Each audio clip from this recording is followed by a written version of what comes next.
Hello, gamers! Hi! Wow! Hand cam stream. Oh my god! Can you guys hear me okay? Oh, did not. Hello? Okay. Hi, everybody. Welcome to hand cam stream. Welcome to I've been playing with my kneaded eraser the entire time the waiting screen was on. Ha ha ha ha. Wow. Milo, did you get your string stuck? Hang on. Milo, did you get your spring stuck in a plastic bag or in a paper bag? No? There's no spring in here. Why were you messing with the paper bag? You're a strange and bizarre creature. Anyway, hi guys. Can't believe your hands aren't actually cartoon VTuber hands. Yeah, this is my 3D model. I spent a lot of money on it. Notice how fucking pale. This is the skin of a person who doesn't go outside, Bella. Oh god, it's reflective. I also do have the light turned up pretty high, pretty bright. Matt Hey, Barrett, thank you for the recently super saw chat. the Garfield movie twice. AMA. Was Garfield in it? But yeah, this is my new VTuber, very realistic. Wow, look at this, wow. Anyway, you use Unreal Engine 5 for that rendering. Oh hell yeah, I've got the subsurface scattering, I've got the ambient occlusion, I've got the other words about that. Anyway, we're doing a traditional art stream today, gamers. So here's what we are doing. Why are there 200 of you guys in chat? Like, oh my goodness, hi. So here's what happened. Is this stream is not sponsored. No money exchanged hands, but you know what did exchange hands? Markers. So I'll be talking about this in a video eventually, but I did get some Ohuhu markers gifted to me a couple weeks ago, and I have been trying. They also sent me this sketchbook, which is like a marker sketchbook that's got like nice thick paper. And so I've been working on filling it a decent amount before I record a video that I'm gonna be using to talk about like traditional art and thought processes and stuff like that. And so I thought that it would be fun to stream a little bit of it too, because they requested that I record some footage for the eventual video as well, and not just showing off like traditional or finished pieces. But I thought that we would start. I wanted to show you guys what I've been drawing. I thought I'd give you guys a little sketchbook tour to start.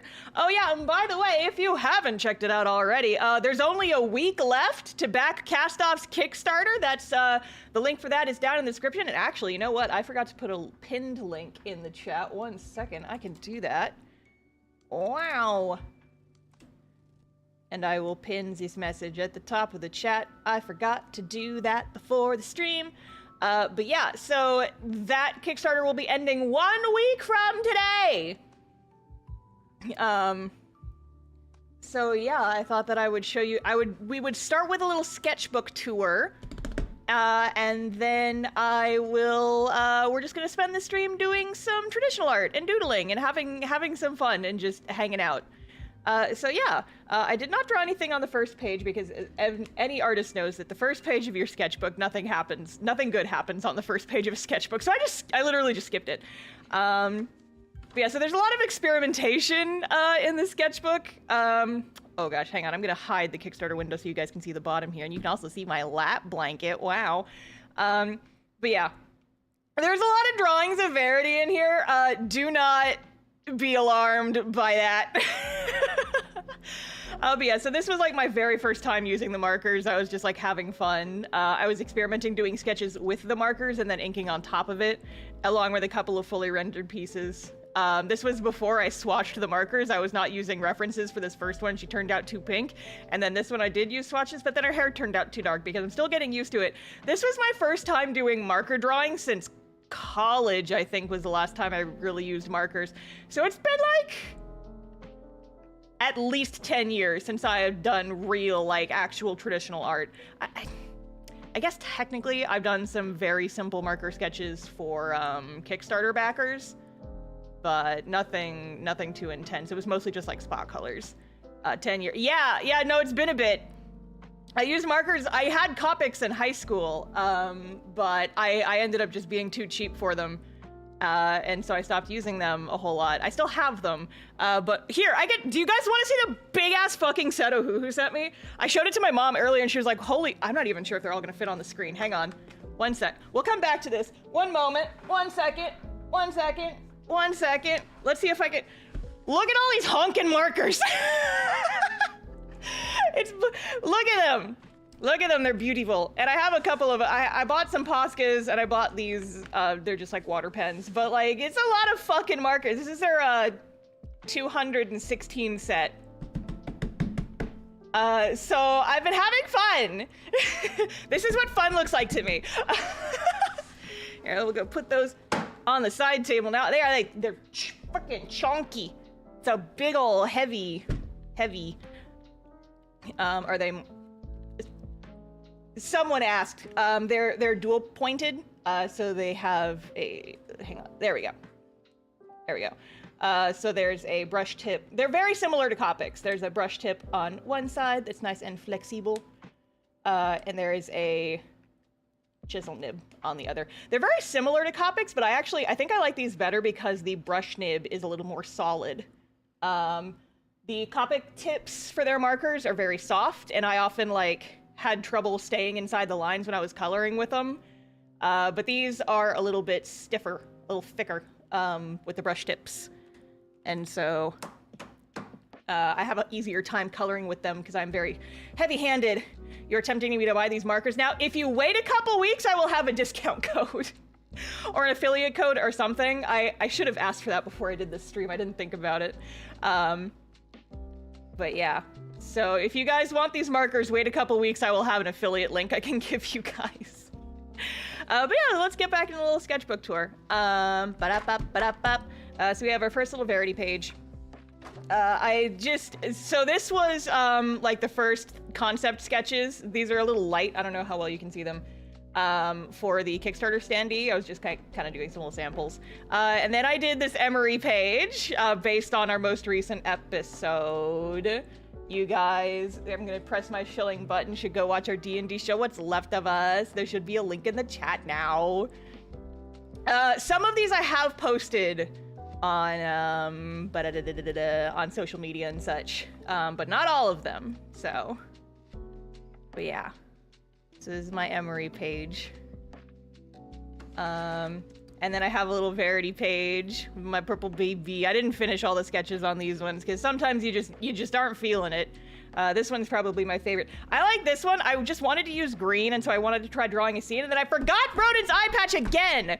Fucking every time I draw this man, I forget his stupid eye patch, and I'm just like, God damn it. And I didn't notice until I already colored it, so I can't fix it. And I'm just like, God dang it.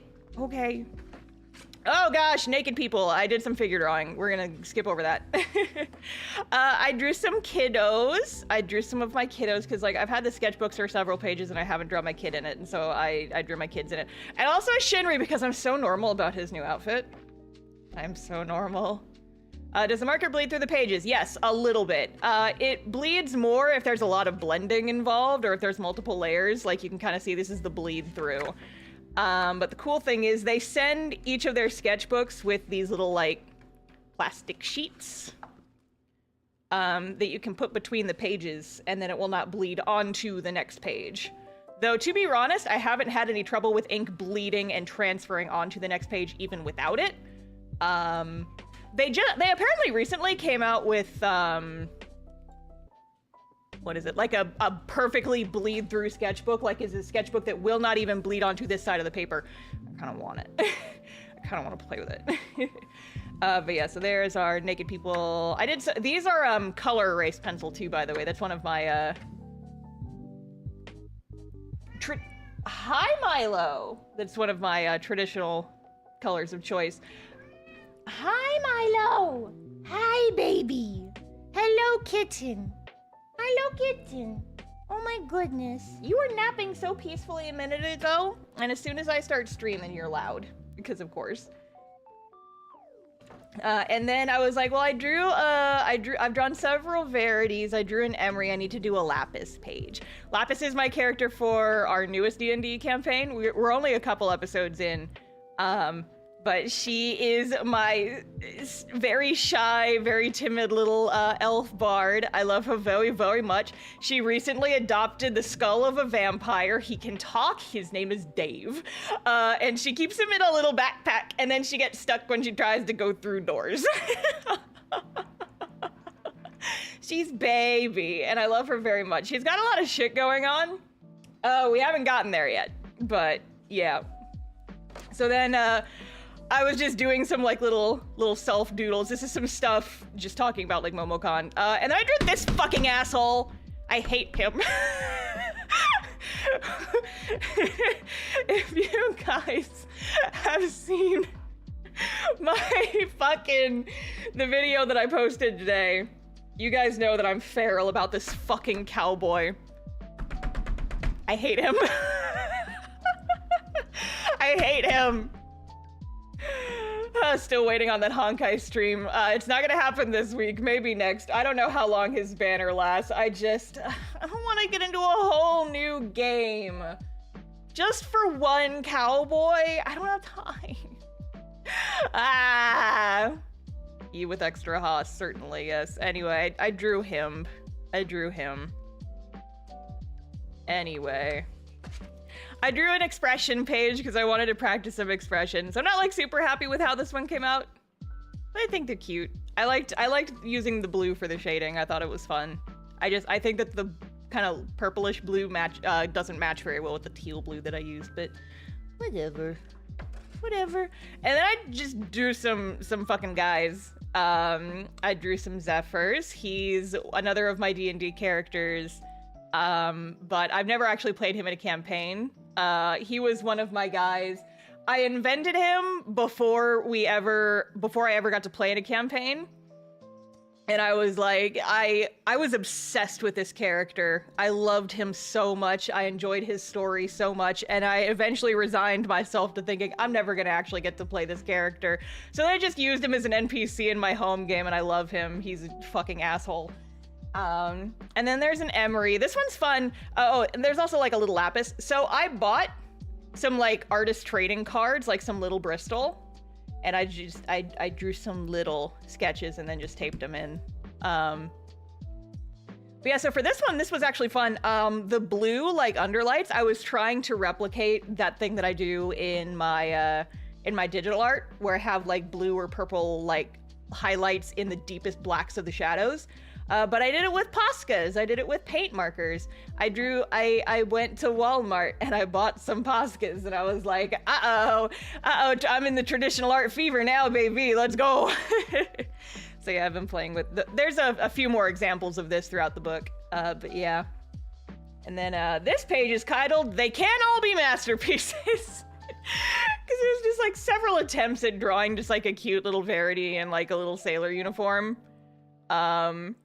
And then I was just like, nah, fuck it. I just drew some this is just kind of like the whatever page. There's nothing going on. I drew Ariana with a big baseball bat. I was trying to do more of that Posca stuff, but it didn't turn out as well on that page. But yeah, there's the trio. These are the three girlies that I am playing in my 3D&D campaigns. We have Verity from my Thursday game, Emery from our Friday game that's also streamed, and then Lapis from our Sunday game. This is the babies. The babies. And then this page I drew, this Verity is probably my favorite thing I've drawn with these pencils since I got, or with the markers since I got them. This was a funny little moment from our most recent Thursday session. We ended up playing a one-shot because a lot of our people were missing. But yeah, so we had to chase a sheep around, and the sheep was a polymorphed wizard, and he used a lot of swears, and so Verity got Speak with Animals cast on her, and she was going to try and be a Disney princess and go, you know, talk to the sheep, see what was up with this sheep that was being a menace. And then as soon as she got close to it, the sheep just went, fuck, and ran off. And then everyone else was like, what did it say? And she's like, I don't want to repeat it. It said some bad words. But yeah. And then this piece is just like, this did not turn out well. I'm so close to sticky noting this piece because I don't like how the colors turned out. But I like how this one turned out. This drawing is called I Found My Colored Pencils. This drawing is found. I located my old colored pencils from college. Wild Sheep Chase. It's not Wild Sheep Chase, actually. It's a module that Jay wrote that has some things in common, but it's mostly just like the main premise. The actual rest of the details are very different. I don't want to spoil it because I know that Jay is gonna like release that as a module at some point. But we did just, there was one fight where we were just like, let's just leave. Let's just leave. They won't know that we're here. Let's just leave. And so we left and we skipped the whole fight. It was very funny. But yeah, so this was markers and colored pencils, and I really like how it came out. I've been drawing Verity a lot because I've really enjoyed drawing the shiny armor. And like I've been trying to perfect how I draw her little crystal horns, and I'm not quite there on the horns yet, but I'm getting really good at drawing armor, and I had a lot of fun with this one. So yeah. And then this was like, okay, I'm getting good at drawing shinies. I want to draw some more shinies now. So I did some material tests. I tried drawing the same thing with 3 different rendering styles. So this one was just marker and then gel pen for the highlights. This was marker and the paint pen underlights that I use. And then this was marker with a little bit of colored pencil on top. And so pick your favorite. I still think that this one's also probably my favorite, but like the bright greens you kind of get. I don't know how well you guys can see that. Like the very bright kind of green you get right where the blue is. I don't know, I think it looks neat. And then just to test it out a little bit more, I drew a Felix. I've been experimenting with like this blue for like the darkest shadows. And I haven't quite gotten it to where I want it yet. But I did also use metallic gold Posca for all of her shinies. And so she is shiny. She is shiny. Shiny, shiny baby. I want to get more metallic markers. And then so this is what I drew yesterday. This page is a little bit of a disaster because it's kind of fucking everywhere. But so I started the day. I've been watching a lot of traditional art videos on TikTok and YouTube shorts, and I've seen a lot of people do like these little illustrations where they'll color with the markers first and then they'll use colored pencil to do the outlines. And I wanted to do that, but I didn't really feel confident doing it with a full character. So I was like, what if I did Pikmin? And then as I was sketching them, I'm like, what if I gave Pikmin the biggest, wettest anime eyes imaginable? And then I drew these little creatures. And I cannot stop. I look at these little guys and I just lose it. These are the funniest things I've drawn. I was just like, what if Pikmin combined with autism creature? I was just like, I want them to be so, you know? So I was just like, yeah. And then this vector is covering up a different illustration of Vector that I drew and didn't like. And then I drew a Kifri because I love that fucking wizard, but I don't like how this one turned out very much. I think the water looks cool. I think everything from here down looks good. I kind of fucked up his face a little bit, so we're not gonna pay too much attention to that one. And that brings us to the end. Observe my dumb little doodle I did to test the brightness of my lamp here. You can see it a little better there, but then I feel like that's too dark, so I go, wow. Yeah. So here's the thing, gang. I have no plans. I don't know what I'm gonna draw today. So this is not gonna be a request stream, but if you guys... My friend Athena just sent me an image of Boot Hill on a fucking rocking horse, and I'm just like, this is a crime. Oh, Milo! Hello, Milo. Hi, the kitten just jumped into my lap. Oh, and then she's gone. You guys might have seen a hint of a whisker travel through there. That was Milo. She jumped up onto my lap and immediately left. So now we will be haunted by the ghost of autism Pikmin while we sketch. So as far as requests, I want to draw my own kids. I want to fill this book with my OCs mostly. So like any of the cast-off characters or my D&D characters, if you guys have like a theme in mind, I'm just gonna kind of go. Also, I apologize if the camera wiggles at any point. Vector and Sage playing, throwing, and catching the baseball. That is pretty cute, I'm not gonna lie. Doing Origio Kifrius only. I thought about doing one up here, and then I drew my fucked up Vector and then covered him up with a different Vector that I still don't think turned out very well. But, you know. Draw pirate versions? I actually did draw pirate versions of the cast a few years ago for a mail club thing. Let's see. Will you be posting these on your new Kara account? Yes, I've been posting. If you guys haven't seen, I have a Kara account now. I have an account on the new website.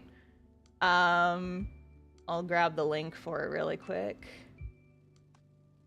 My username is the same there as everywhere else, but there. Sage making pizza? Okay, that might, yeah.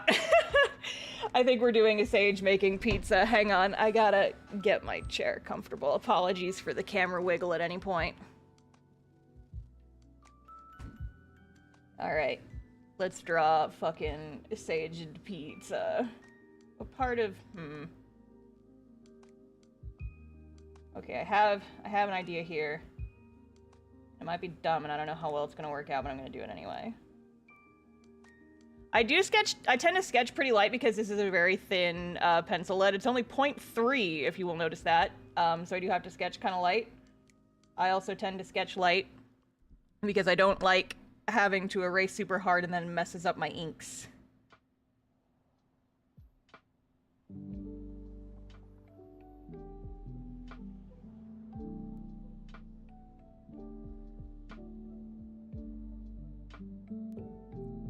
And draw this fucking guy. Where's my kneaded eraser?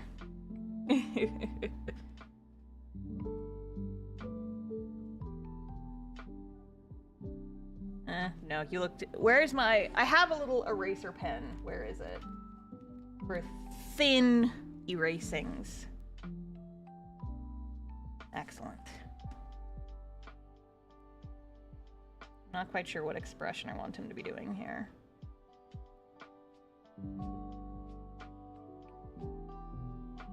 See, the thing is, guys, is that I don't tend to sketch on streams very often because I get self-conscious about how messy my sketching is.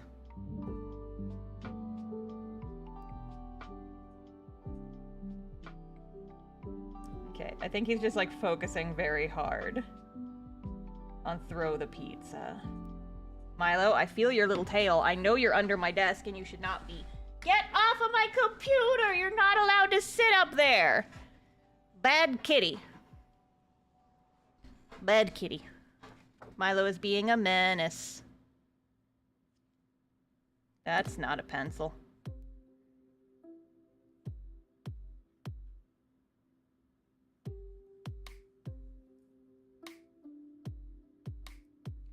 Milo, are you being a bad child? Yes.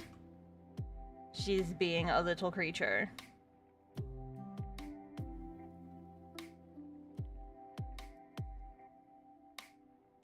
What do your hands do when you toss a pizza? Putty like eraser you had earlier, is that better for general erasers? So this is a kneaded eraser. I like that you can erase stuff with it and it doesn't leave pencil or like eraser shavings. Also, you can play with it. It's like the consistency of like Play-Doh, and I use it as a fidget toy.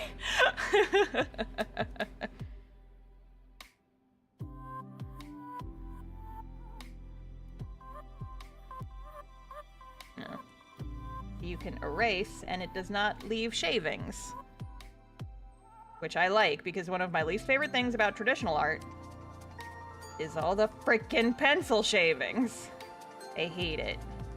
Like, genuinely.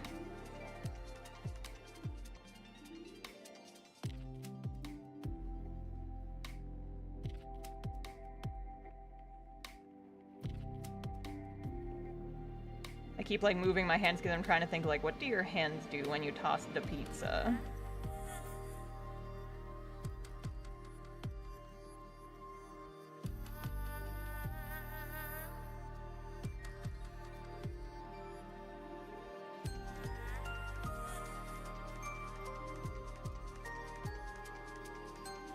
And yes, to answer any questions, I will absolutely be putting him in a weird chef outfit for this.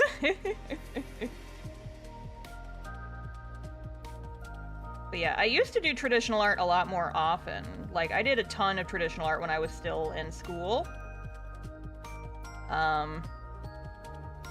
Just because, you know, I would, like, bring my sketchbooks to class with me and I would doodle while I was listening to lectures and stuff. I would take notes in my sketchbooks.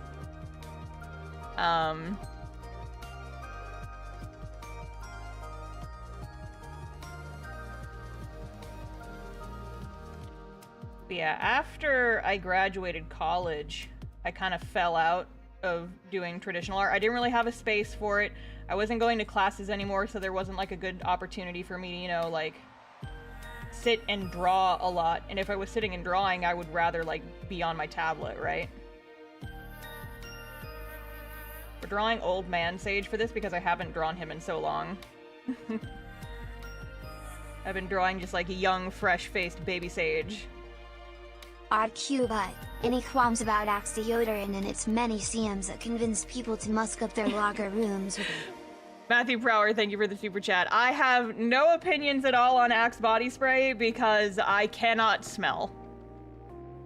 And that is true. My sense of smell is very bad. And so whenever anyone complains about, like, smells, I'm like, I don't smell anything.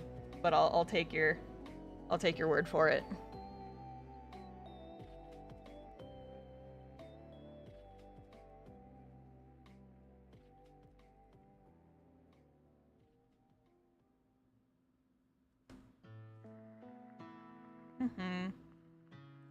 Isn't it nice to not be dealing with a digital interface with all these complicated doodads for a change? That is the most untrue thing I have ever heard. Do you know how many doodads I had to attach to my desk to get this freaking stream to work? My desk looks like a weird crab now. My digital art streams are so easy. It's literally just turn on computer, use tablet, go. Traditional art, I have to have the webcam attached to an arm, and I have to, it doesn't really have like a good setup, and so I had to attach the webcam with a bunch of Velcro zip ties. I have a ring light that I had to attach to my desk and find a way to plug in. I've got my microphone, I've got my sketchbook, all the little things that go with the sketchbook. I've got a bunch of pens and shit. The reason I like digital art is because it's easy and I don't have all these freaking peripherals to worry about. Oh yeah. One of the big reasons I stopped doing traditional art is I just didn't have space for it. It's so messy and stuff gets everywhere and you have to clean up afterwards. I have never heard a more untrue statement that digital art is just like too many doodads. Traditional art is too many doodads. I showed my fucking 200 set of markers earlier. That's so many doodads. Digital art is easy because it is simple. I need one device and it does everything and I don't have to clean up afterwards. Sage, your hand is too small. You have whatever the opposite of a yaoi hand is.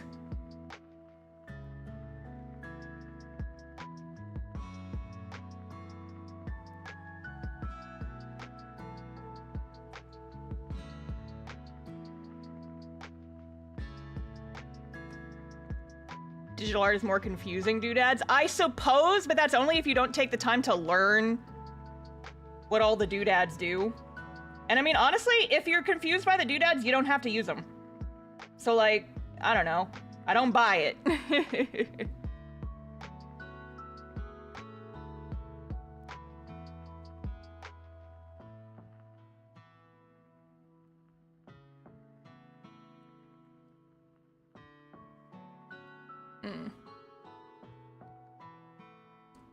I don't freaking know what a chef outfit looks like. I'm just kind of winging this. I don't feel like looking up a reference right now. This isn't like a finished piece or anything. This is just fucking Sage make a pizza.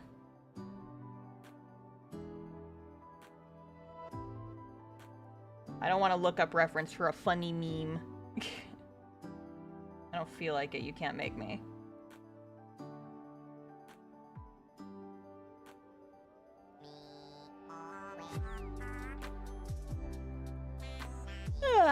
Oh, I should turn my Kickstarter thing back on. Let's see how we're doing, gang.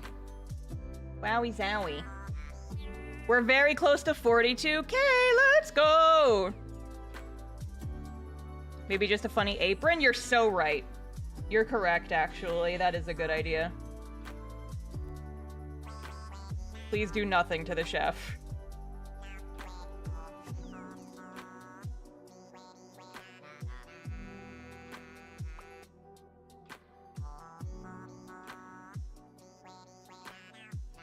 I'm just vibing to this Animal Crossing music.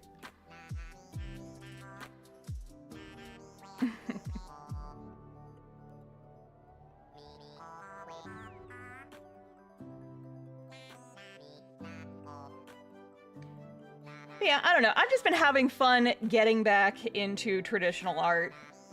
It's definitely like, it's very different from digital art. It's like, they're the same, but they're also very different. I've discovered that like the attitude you have to go into a piece with is different for traditional versus digital. And one of the reasons that I enjoy digital is because it's all very non-destructive. You guys ever see that meme of like, what type of artist are you? And it's like talking about how well people can visualize things in their head. And it's like the image of the apple. It's like, do you do this or this or this? How do you imagine your art looking before you draw? Like, how well can you envision things in your head? And I am definitely not like someone who beautifully renders like full out, like I know exactly how it's going to look before I ever draw it. I'm like a 2 or a 3 on that scale. And so what's nice about digital art is that you can experiment a lot.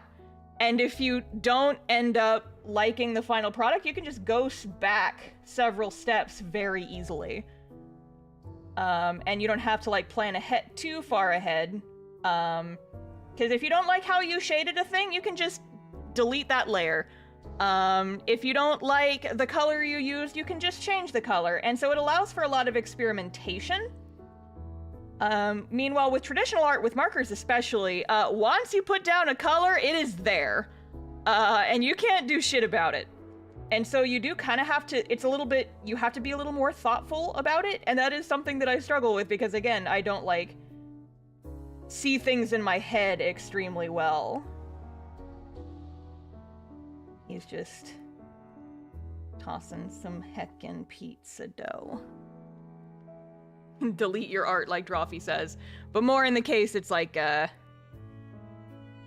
delete the layers and things that you aren't happy with. Because, like, if I color a piece and I decided that I don't like the colors I used, I can just, you know, go back and recolor it. It's not a big deal. But for traditional art, you have to either start completely over or just deal with it. And so I find myself spending more time, like, thinking about my color choices. And it's a little bit miserable, I'm not gonna lie, but I do feel like my coloring has gotten stronger over the weeks that I've been experimenting. And I know I just erased my boy, and you guys can't really see him, but I can see him just well enough to trace over. I like to erase a little bit before I start inking, so that I don't have to erase quite so hard over my ink lines.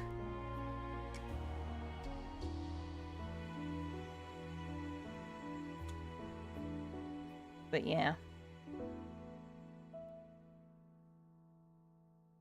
think we're just gonna do sketchy inks for this one. We're just doodling and having fun here. I'm not gonna think about it too hard. We're just doodling.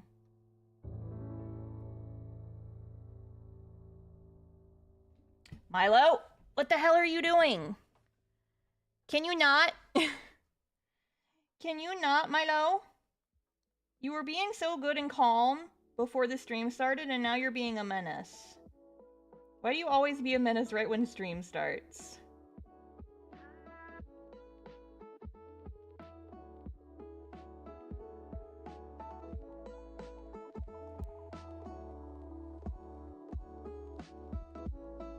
Milo. Stop it. Get out of there. My cat is being a menace.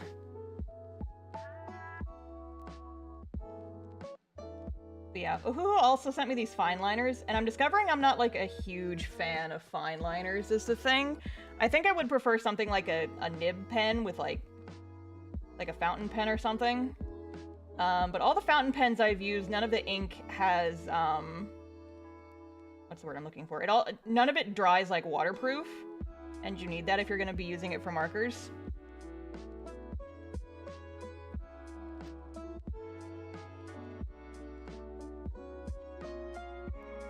Because I like putting a lot of variance in my line art, and it's hard to do with fine liners unless you go over the same lines multiple times.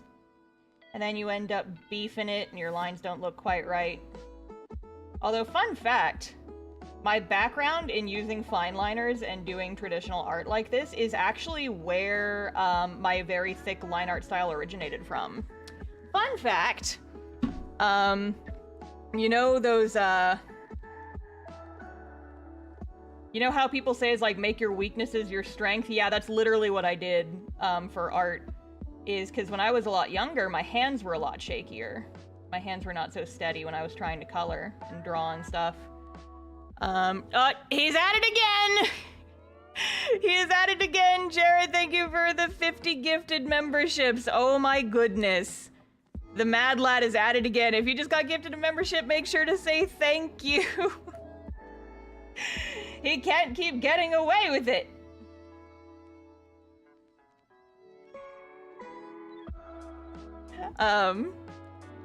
But yes, so what I would do is I would try to, you know, line art my pieces with fine liners, and in order to get like a little bit of variance in certain places, I would go over my lines multiple times, but a lot of times I would muck it up.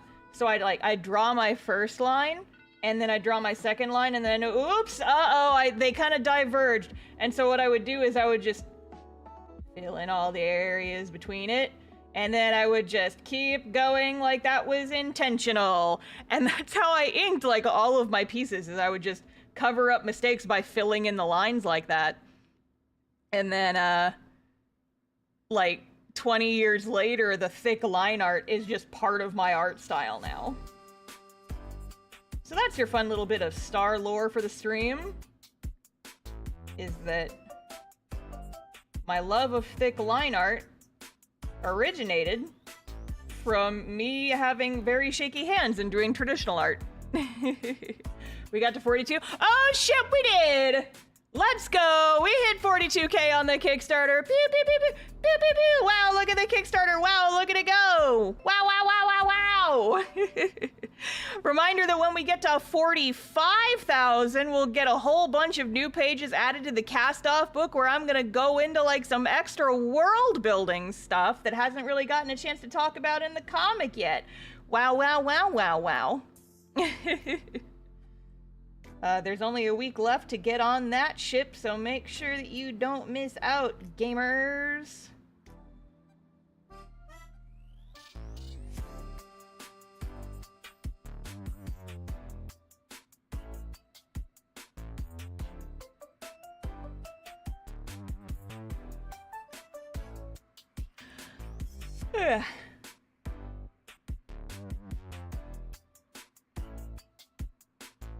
But yeah, I used to do a lot more traditional art, like I said. I was big into using Copic markers when I was in high school because I got gifted a set.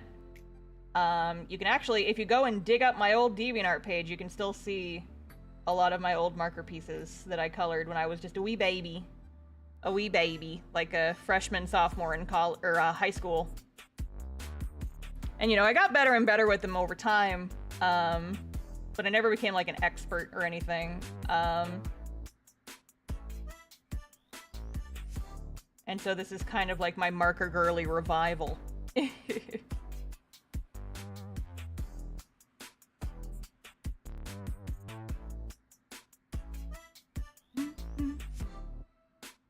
Oh, Ian Callister, thank you for joining the memberships. I appreciate it. Thank you, thank you. Yeah, I think I'm gonna not ink the pizza. I think I am going to do the colored pencil inking thing that I did with my Pickamins over here. But yeah, we're just doing some like loose inking with our boy. I forgot his freaking glasses! I always do. There. There's his glasses. Let me get, this is my point 1. Where's my point 2? Where's point 3? Here it is.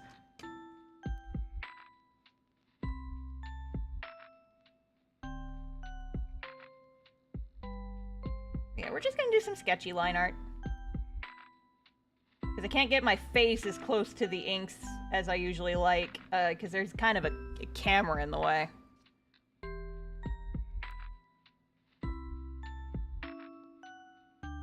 Milo, stay away from my cable management, you bad kitten.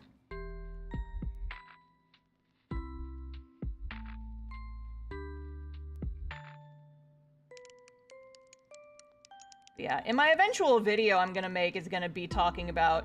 It's gonna have the same vibe of the stream thumbnail where it's just like, digital artist tries traditional art, and the has like a bunch of epiphanies along the way. Wow! No undo button. Holy shit, what do I do? And then it's gonna be like kind of a bait and switch, because joke's on you punks is that I've used markers before, it's just been a really long time. But let's talk about it. And talk about how it's like getting back into traditional art has kind of made me enjoy art again, and that's a wild sentence to say from considering that I do art as my full-time job. But I don't know, I've just been thinking about it a lot recently. And I'm not gonna go fully into my rants just yet. I will save that for the video when it eventually comes out, but that'll probably be sometime early next month. So, look forward to that. I've got a bunch of videos in the pipeline, but I think that one's gonna be my next one.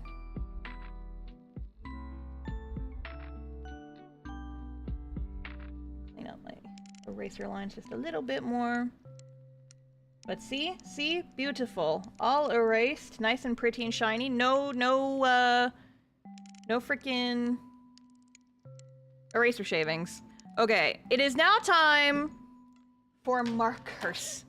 Which means it's time for me to get out my damn swatch cards, because they sent these to me and I use them to swatch all the markers and I use them as like a reference. Okay. Because there's so many markers and the colors on the caps don't necessarily match the colors of the marker very well. It's one of my biggest complaints with these markers, actually, is that the colors on the cap don't match the colors of the actual markers extremely well. So let's see. What colors do I want to use for my Guy Sage here?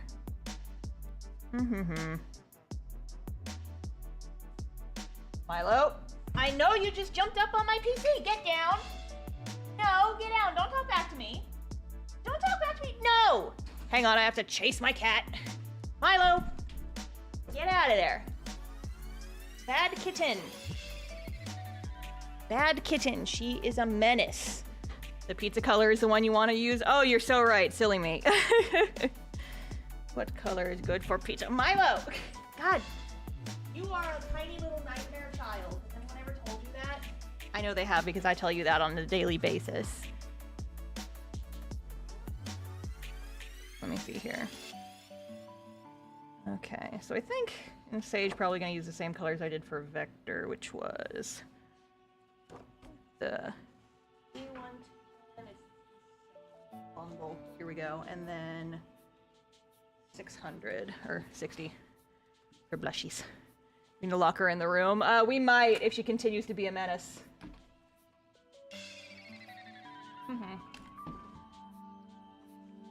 Oh, good lord.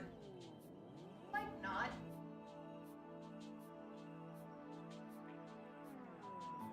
Alright, you. Get out of there. Go be a menace somewhere else. Alright. So many freaking cables. Yeah, don't get used to the marker streams, by the way, guys. These are... I have to attach so many freaking peripherals to my computer just to use these. It's kind of a nightmare. I'm mostly doing this because I need footage for the eventual video. I recorded myself doing the Kifri yesterday, but since I'm not super happy with it, I kind of want to do a different one.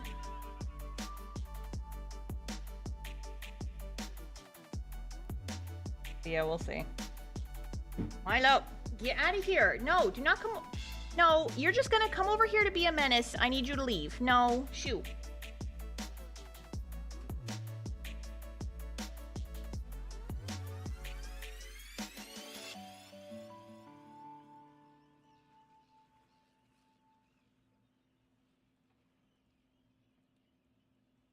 But yeah, a lot of the stuff that I've been drawing recently has been like me watching other artists like TikToks and shit and being like, ooh, what did they draw in their sketchbook? How did they do things? And then I like kind of try and mimic how other people draw stuff in their sketchbook. That's where I got the idea for the shading style I did for the Pikmins. As well as a couple of other things. I don't know, I've just been enjoying like playing around and like seeing the vibes, you know? It's been a lot of fun. And this is the most fun I've had with art in a while. And I am not saying that, oh my god, these markers made me love art again. But it's just like getting back into traditional in general has really kind of helped me get back into the flow of just kind of drawing what I want. Because what I realized is I had kind of locked myself into this weird state of if I am drawing on my computer, it's for work. And so whenever I tried to like, you know, draw on my computer or draw on my tablet just for fun, it didn't feel right. But now it's just like, I've just been sitting here and drawing for fun just in my sketchbook for weeks now. And I'm just having fun with it. I'm just vibing. Because it's like, I feel like drawing with traditional art, the kind of expectation that it needs to be perfect kind of goes away a little bit. And that's been very nice. Because, you know, with like digital art, it's kind of expected as like, you have all these access to all of these tools. You have the undo button, you have like color corrections and shit. So when you draw, it kind of needs to be perfect, right? And then any mistakes, you kind of get roasted for. But with traditional art, I feel like that expectation isn't there quite so much. Because you don't have tools like the undo button and stuff, and so I feel like it makes it easier to be nicer to myself about what I'm drawing, I suppose you could say. Traditional art is very much trust the process, though, because sometimes stuff looks absolutely wild before you finish it.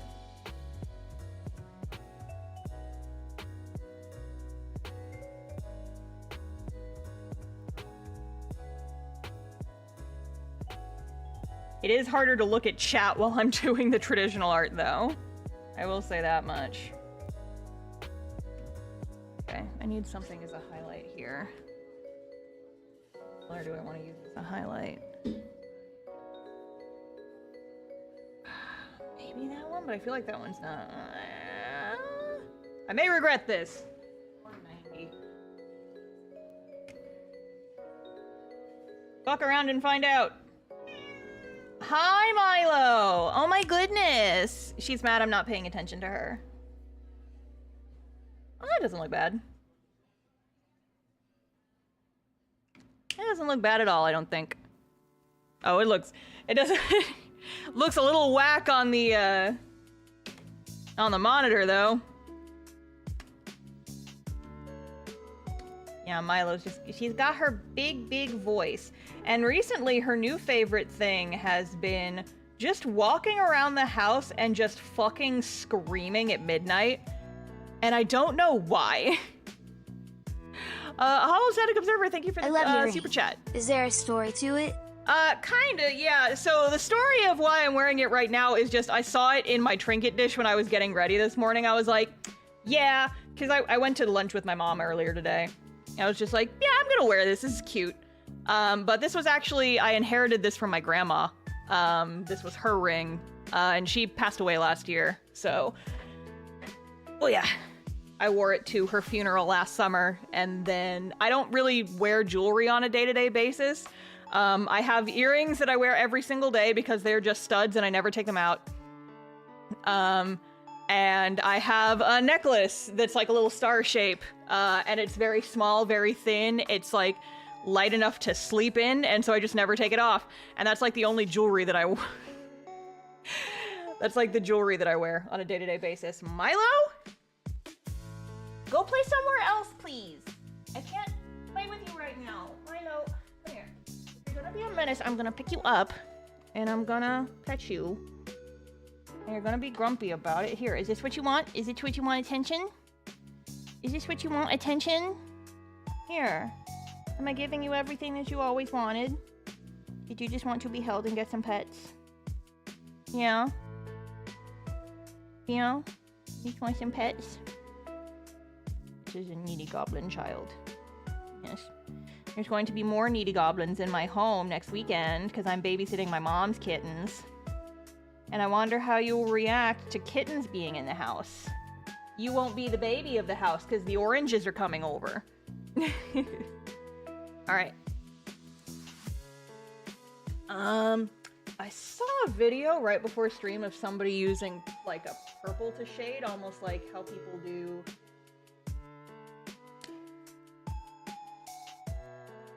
I've just been having fun like adding funky colors to my shading as well. I don't know about that one though. I think that one's too desaturated over purple. I need like a pinky purple. Or 20. I use that one a lot, and so its placement changes a bunch.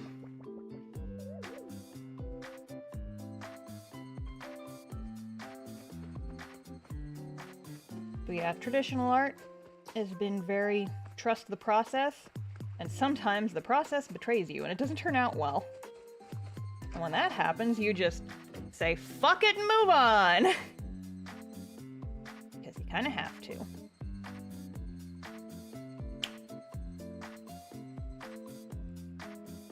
And then let's see. What color hair does this bastard have? He's red, gray, or like the gray streaks in his hair, and we'll just build it up a little bit.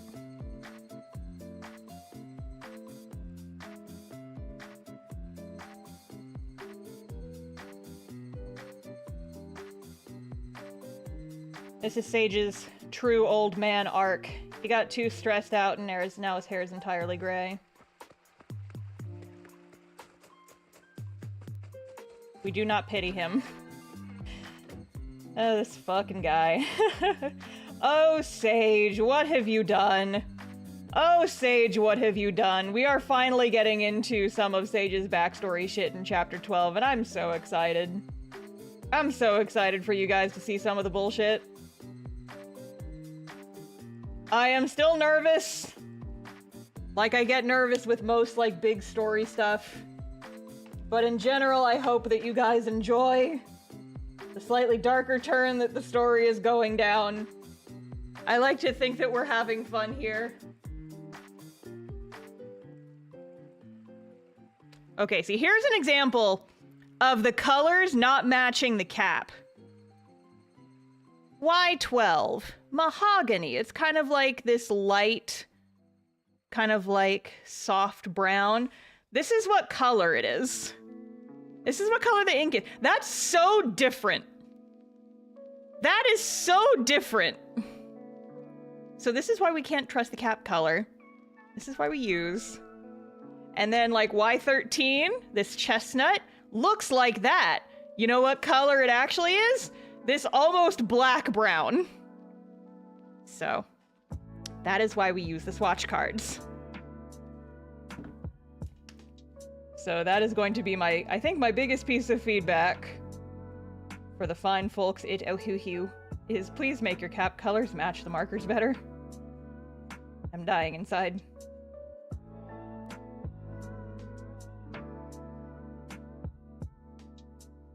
Because like I said, I used to use like Copics and shit when I was younger. And you know, I still had like little swatch pages that I would use to kind of, you know, like see, oh, do these colors actually work that well together? No. Okay, what about these two? Okay, that's better. I would still, you know, make like little test sheets before I committed to coloring in anything.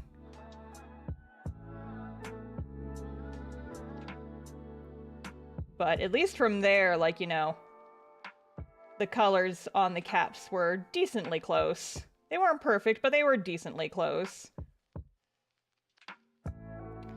I don't know who this is. First time coloring a character in marker, the colors are going to be all over the place as you figure their shit out. Okay, I need kind of a grayish purple. I'm probably going to have to stack multiple colors for Sage's eye color. Let's do this and like a warm gray. You'll do. I've already used you.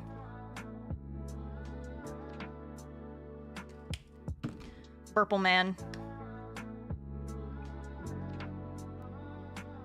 purple eyeball man. And then let's see, like zero right here.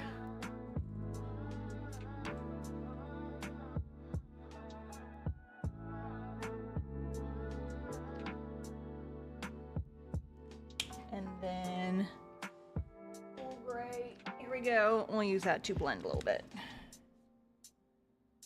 The eye shading. Yippee-ki-yay. I don't know. I hope this is riveting to you guys. Oh, that came out very dark. I will dry lighter, I hope.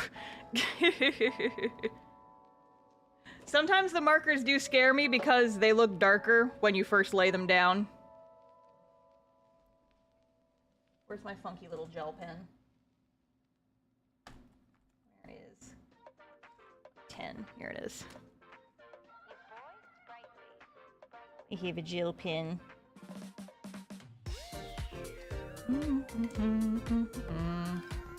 Alright, and then let's give him like a little purple sweater.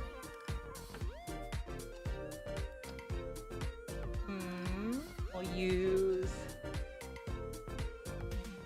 Here it is. Hi, Milo! Hi, Milo, baby. What is it, chicken? Hi! Hi! And... no.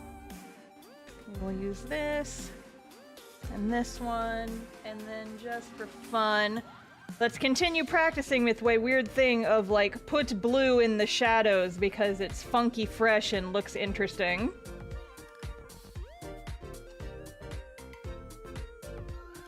This is not going to be my magnum opus, but it's fine. This is a doodle stream where we are just kind of vibing and having a good time. Having a good time. Having a good time. Milo, get out of my cables. No. No. No, ma'am.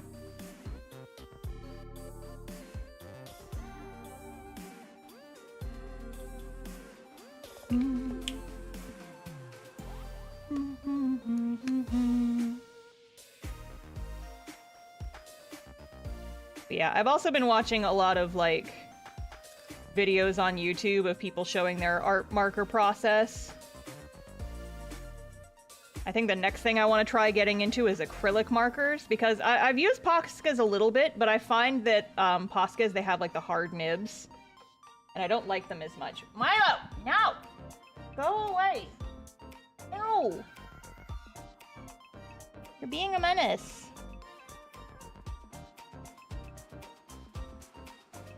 But yeah, I've seen out there exist paint markers with like soft tips like these, and I want to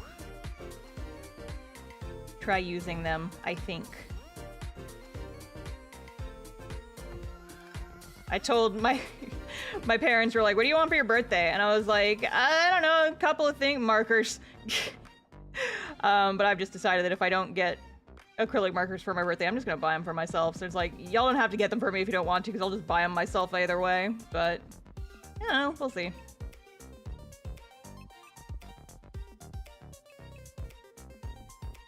This is another one of those trust the process moments.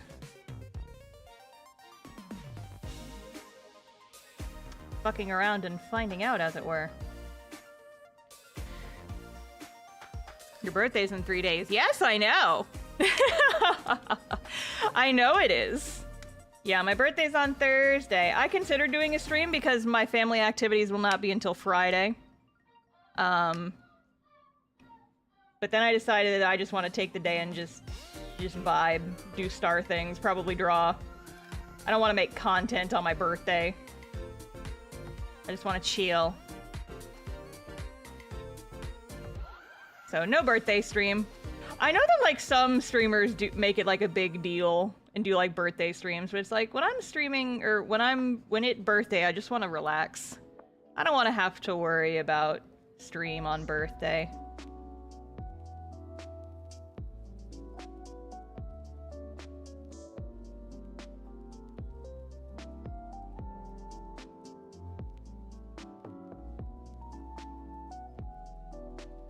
I also don't take my birthday that seriously anyway.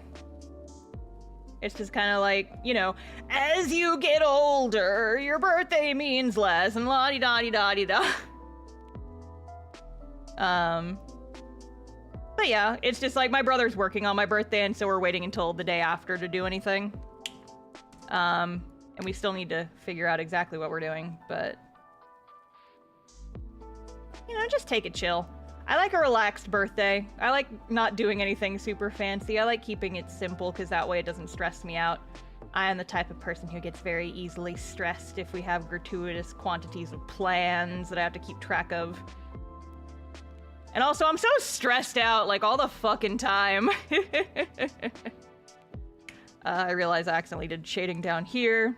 I didn't need to, because his apron is gonna be a different color. What color should his apron be, though? That is the question.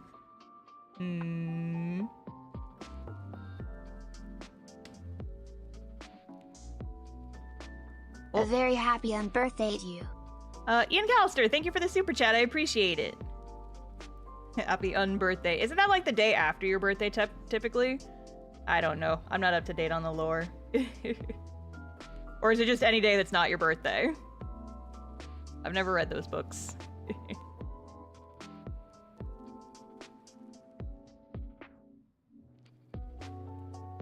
Yeah, my birthday is on Thursday. And if you want to get me a present, you could read my webbed comic, castoff-comic.com. And if you like it, there's still a few days left to back the Kickstarter campaign. Wow, wow, wow. Link is in the description of the stream. Amazing.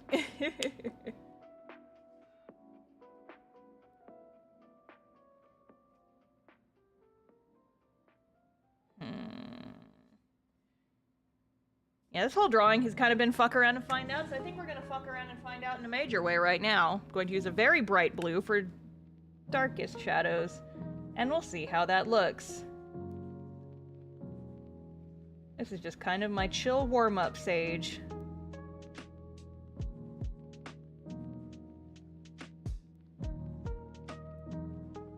We are messing about and finding out.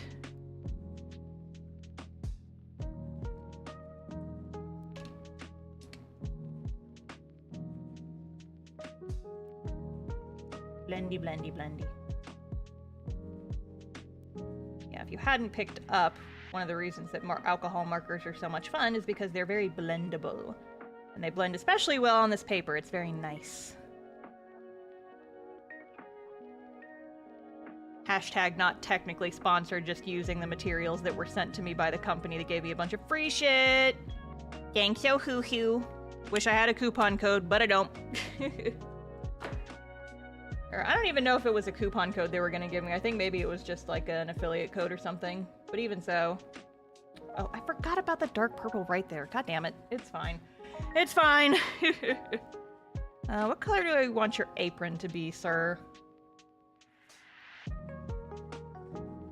Maybe we can use that purple P5. Where is it? There it is.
Alright, so there's our guy Sage in his little apron.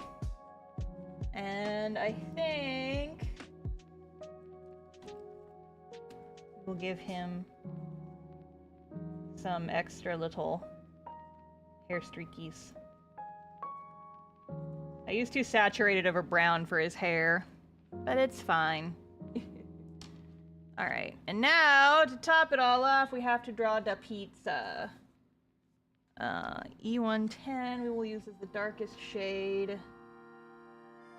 220. Did I already pull that one out? I think I did, maybe. No, here it is. And then I need a lightest color. We will use Y120. Okay. It's pizza time now, gang. Pizza time. Da pizza time.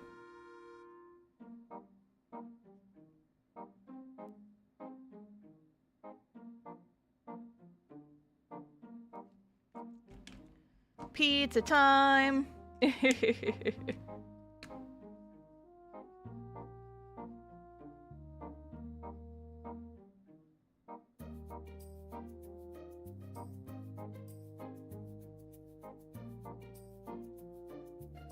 Look at that freaking flying dough. He yeets it. Get yeeted, pizza dough. Pizza dough, yeet the za. Honestly, when are we getting a mail club when it's just like Sage and Nico making pizza? I put up the option for Sage and Nico themed mail club like 2 months in a row now, and people don't pick it. They always pick something different. And I'm like, okay, I guess you don't want these boys. I'm gonna stop offering it as an option before too long. Once chapter 12 is over, there will be no further opportunities for Pizza Nico. Ah! Shit. Let's start reorganizing. I suppose I could still do it after the chapter ends. It just... I feel like it wouldn't fit with the theme. I like to keep the mail clubs at least semi-relevant to stuff that's actively going on, you know? Let's clean up my marker mess a little bit. Start putting these little shits away. Whee! And now, I think... I have to go get my second color pencils. Wow, wow. Wow, wow, wow. Color pencils. I bought this set when I was in college. And I dug them out of my closet to use for these pieces.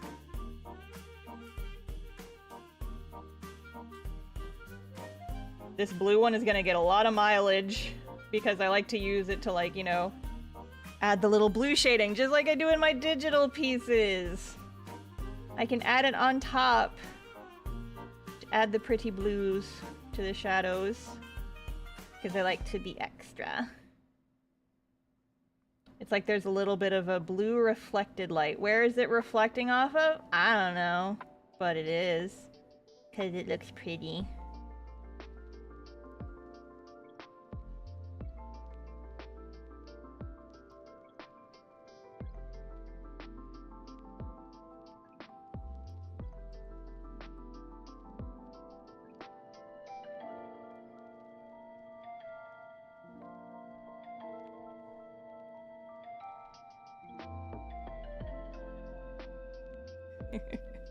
If Sage was not a mage, he would be a pizza worker. I don't know if I've mentioned this on stream or like in the Discord or anything. I don't know if this has been mentioned, but I think someone asked me at some point, what does Sage do for money if he's been in hiding all this time? And I'm just sitting here like, you think this man has the ethics to just fucking not make money with magic? He is absolutely fucking doing that. This man has not worked a day in his life. I don't know what kind of job he had before the self-exile. He probably had some kind of boring retail job, honestly. We'll say he worked in a bookshop. I don't know.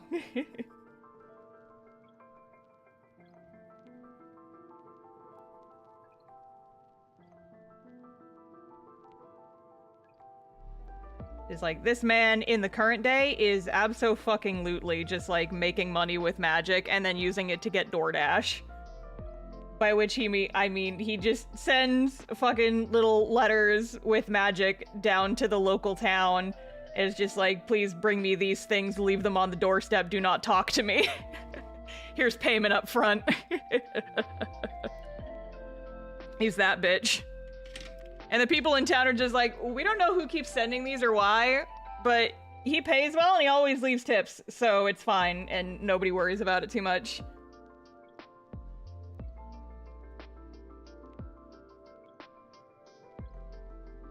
I feel like I want to put some flour, like, on his shirt and stuff, because that's cute.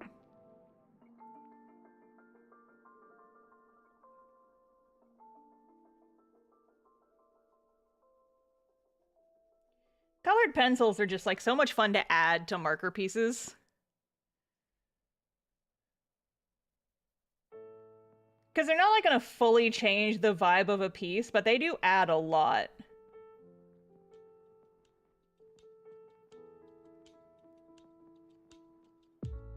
It's like a very subtle way to add just, like, some extra touches, you know? They're fun. I like them. Because markers are like watercolor, right? Once you go dark, it's a lot harder to go light. Colored pencils kind of let you do it, and it's fun and nice.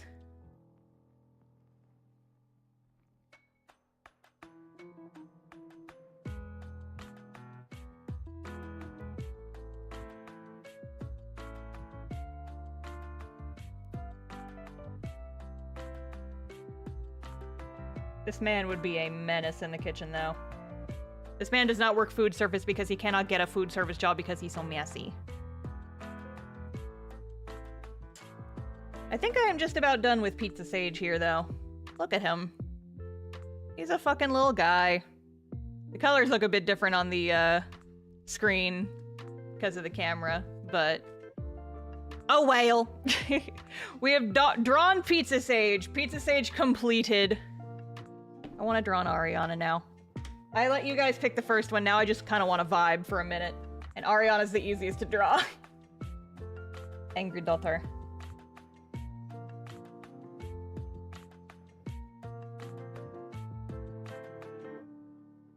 What's your favorite pizza topping? I like pepperoni and mushrooms, personally. I am a mushroom person. Not like literally, but I enjoy mushrooms is what I mean. I have to move my shit around so I can not hit my keyboard with my freaking sketchbook.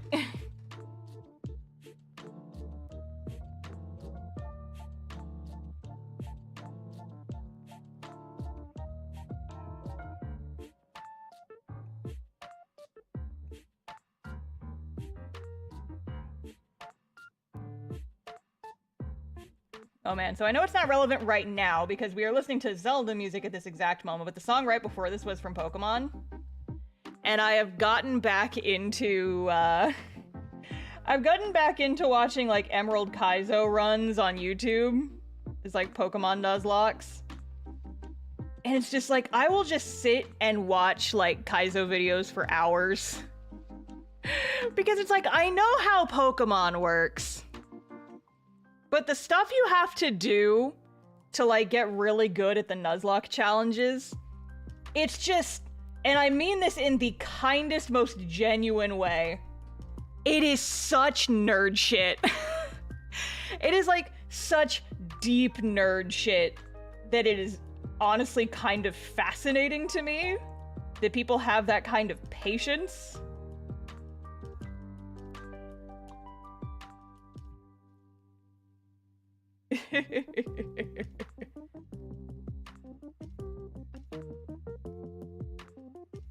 And I don't know, I just have fun watching those.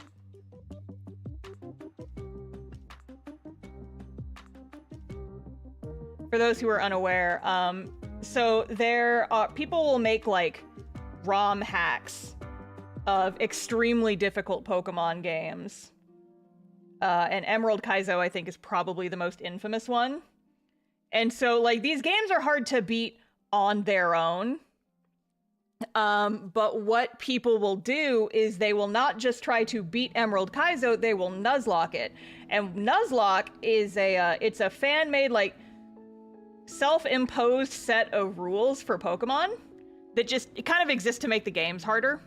I've attempted Nuzlocke runs. I have never won. I have never completed a Nuzlocke before. But I think they are interesting. And so a Nuzlocke run, what it is you can only catch the first Pokemon you find on each route.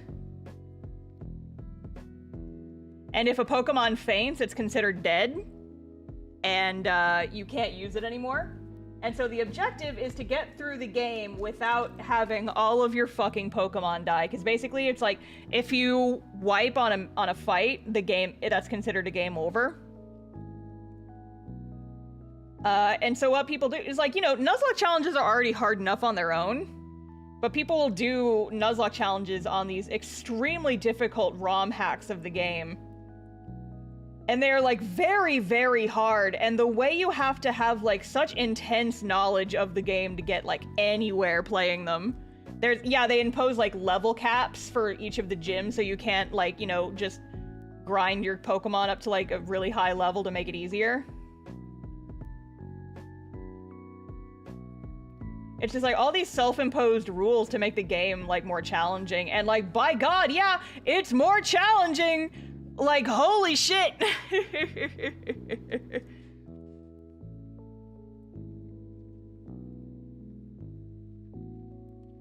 And yeah, it's like, I have no desire to really do that myself, because I am not the level of nerd that finds enjoyment in torturing myself like that. But I have massive amounts of respect for the people who can, like, understand game systems that well. I think it's very cool. And watching people make videos talking about, like, the ups and downs and trials and tribulations and, like, all the shit you have to do and all the shit you have to keep track of to have a successful run in, like, one of these really difficult games. It's very cool to watch. It's very interesting, and I'll just, like, put them on in the background and just let them run while I'm drawing, and so I've been watching those a lot recently. I'm getting back into it.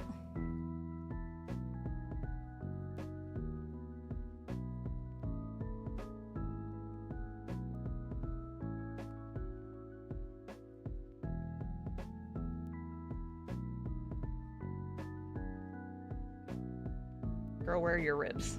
There we go.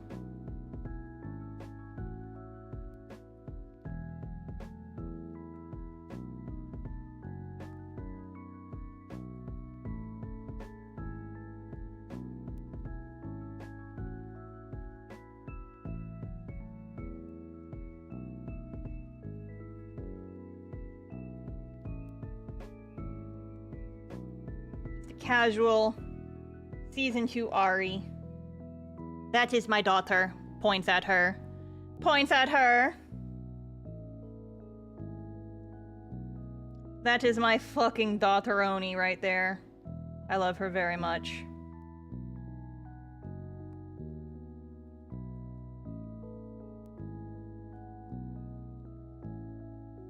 Keep forgetting to draw her heckin' belt.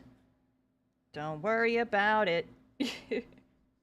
One of the things I don't like drawing in a sketchbook specifically, though, is, like, it gets tricky to draw right at the edge of the page. Because it's like, where do I put my hand? Where do I put my hand? Yeah. That's my daughter.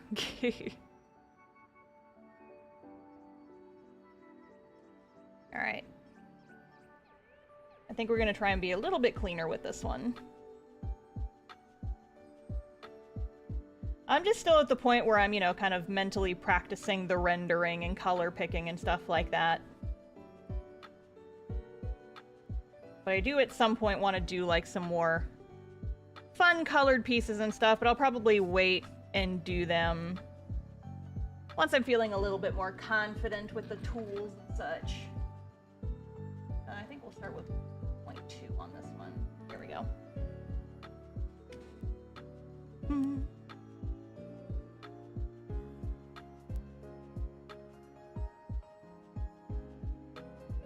yeah, I've just been having fun with the traditional art.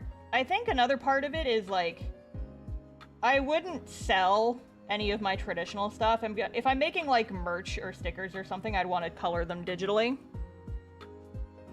My head is bonking against the webcam. I'm sorry if like, the camera shakes at all.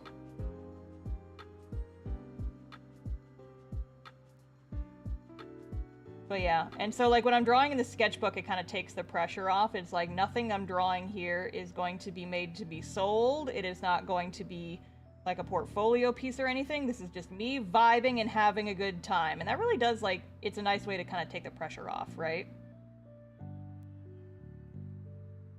Which is something that I need, because I've gotten to the point, unfortunately, where, you know, you will be so normal and have such a normal time if you monetize your hobbies, right? Oh. What program do you use for digital art? Crophonic, thank you for the super chat. I use Clip Studio Paint for all of my digital pieces.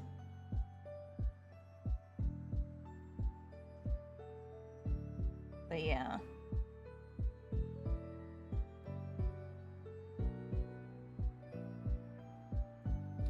Still feel like I'm trying to get used to the materials and stuff and such. You know, it's been like a while since I've really, like, done much with traditional art, but I'm enjoying it. And I'll have lots of thoughts that I'm going to talk in more detail about when the video comes out eventually. I kind of want to do that thing where I get chat to say hi YouTube, because this footage might make it into that video at some point.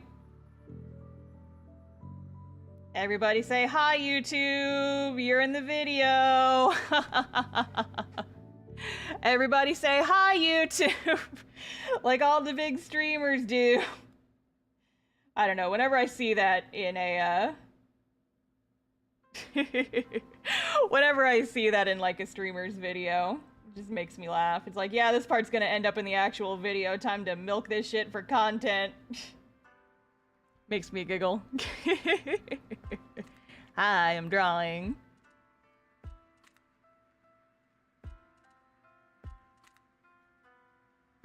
Hi YouTube.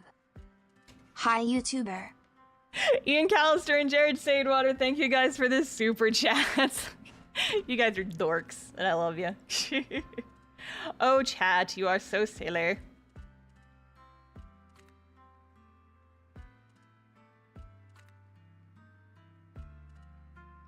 It is harder to keep an eye on chat when I'm having to, like, look down, though, is the problem, so I apologize if I'm missing messages.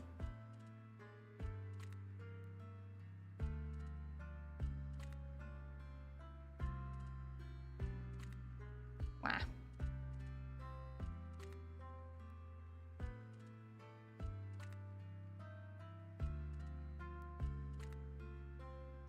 There was something else I wanted to talk about on the stream just for fun. Oh! I remember now. I remember now what I was thinking about talking about. So, okay, gamers, here's the thing. So I made that video about Hazbin Hotel, right?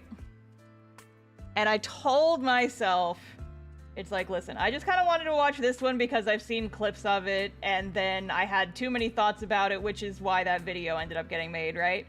It's like, I told myself that even if that video does really well, which it did, that video did do very well.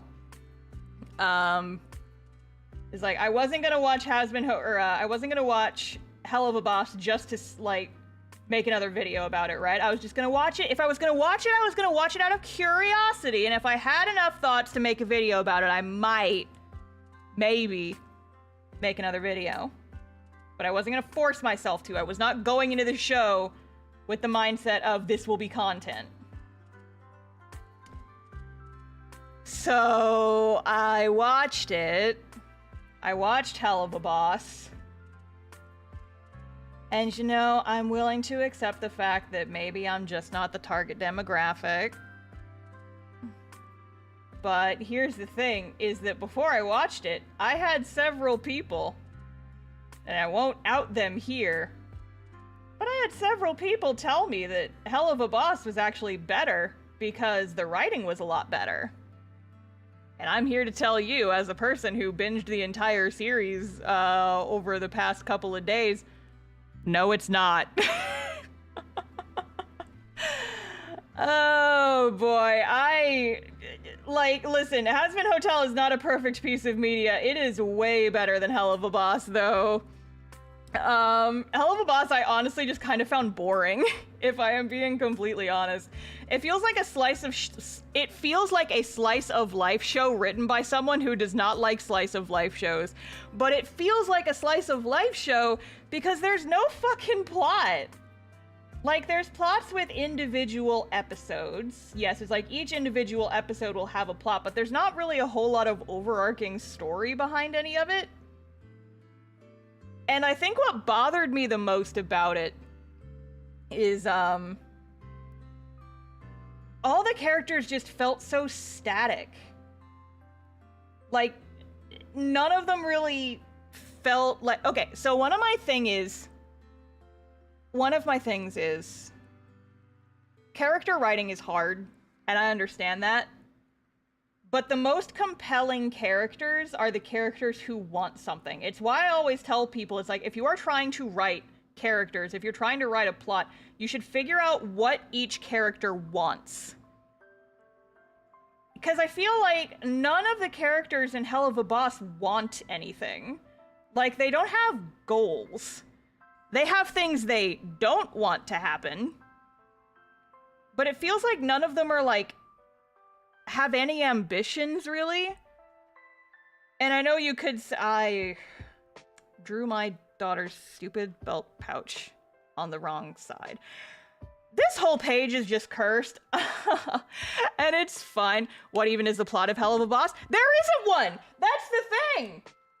Like, it's written like a slice of life show, because there's no real plot that connects any of the episodes. But then, like, it doesn't have the pieces needed to actually make a compelling narrative. And so it's just like this weird show where just nothing is happening, and these characters are so static. They do not change throughout the entirety of the story. They just kind of do stuff. It just feels like we're seeing snippets of these characters' lives, but none of them, like, want anything. None of them are especially compelling as characters. And by the way, I just want to say this now in light of some of the stuff that happened in the most recent couple of episodes. A tragic backstory does not make a compelling or interesting character. It just makes you feel bad for them, but that does not make them a good character, and it feels like Helluva Boss is getting the two conflated. Helluva Boss feels like the writers thought that a character having a tragic backstory makes them interesting, and it adds to them, sure. Knowing about the character's backstory is good information to know, and it can help us understand why they act the way they do. But it does not make a compelling character, right? And it's just like, if you want a character to be compelling, you have to have a reason to root for them. Which means that they have to want something and be actively chasing after it, right? Like, Luffy wants to be the Pirate King, and he's chasing after that. And then, like, you know, all the cast-off characters have their own wants and goals. Vector wants to get home, but he also wants to, like, you know, make friends and get out of his isolated life. And Ariana wants to find the people who killed her brother and fuck them up. But now she's also taken on this extra responsibility because of Vector and his whole situation. And so she wants to get him home as well. But she, like, all of these characters have machinations. They have things that they want and goals they're trying to achieve, and that is what makes them compelling characters. And I realize that I am kind of sounding like I am tooting my own horn here a little bit. It was just the first example that came to my head. right? It's like, think of most TV shows that you've watched recently, most video games that you play. These characters, like your main character, has something that they want. And chances are that want is what drives the narrative, right?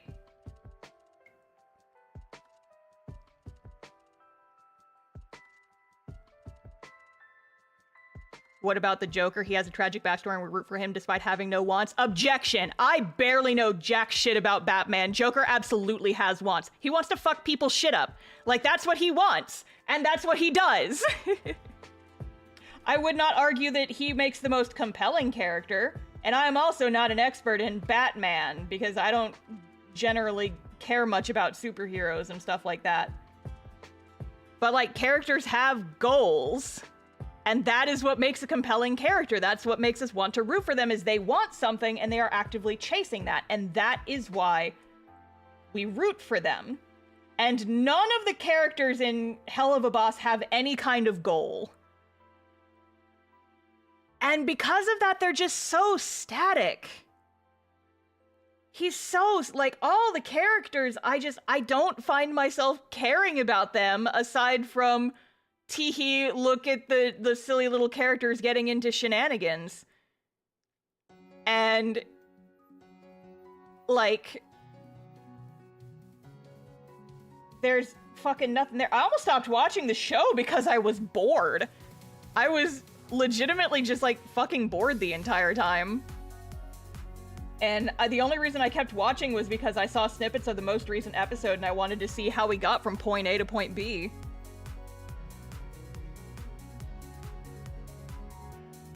I'd argue Stolas had a goal. Stolas is arguably the most compelling character in that show, which is wild because he is not the main character. Yeah, also, the Blitz and Stolas relationship is fucking terrible. They should not be together. Like, that is a relationship built off of, like... That is not a healthy relationship in any kind of way. And I will come out and fucking say it. It's like, those two are not good for each other. And they need to either figure their shit out or find somebody else. Have you seen Full Moon? Yes, that is the episode I am actively talking about. That is not a good relationship. That has never been a healthy relationship. I don't think it's supposed to be. No, I know it's not. It definitely isn't. But I feel like a lot of people are saying that it's like, oh no, they ruined their relationship. Honey, they ruined their own relationship. These two were never good for each other. It's like, oh my god.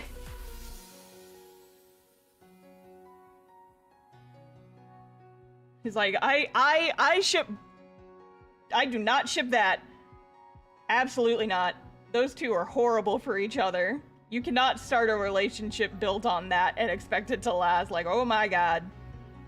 But anyway, so it probably will not be the next video.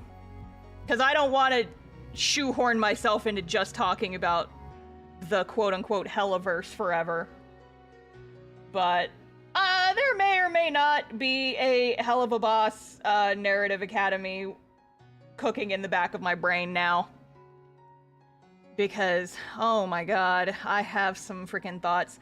And honestly, if I did a Helluva Boss one, it would focus more on like, okay, here's like an example of it done wrong. And now, so rather than the way the Has Been Hotel one was, where I just kind of talked about like I talked about the show for like the entire runtime. If I did a Helluva Boss one, it would probably focus more on, this show doesn't do it well, and now we're gonna push the show to the side and occasionally reference back to it. But I'm mostly just gonna talk about character writing for like another 20 minutes. So here we go. And how to build interesting character arcs, and how to write a character backstory that, you know, makes sense and isn't annoying. However, what I will say, here's my one thing about Helluva Boss that I did like. I'm not the biggest fan of, what the fuck is his name? Fitzarali or whatever. I know it's Alex Brightman. I know he's a great actor. The voice kind of annoys me past a certain point. Fuck You is the best song in that show. Like, that was genuinely a fucking banger, and that was a very fun song.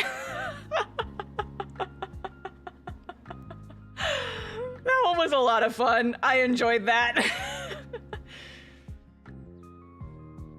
The catharsis.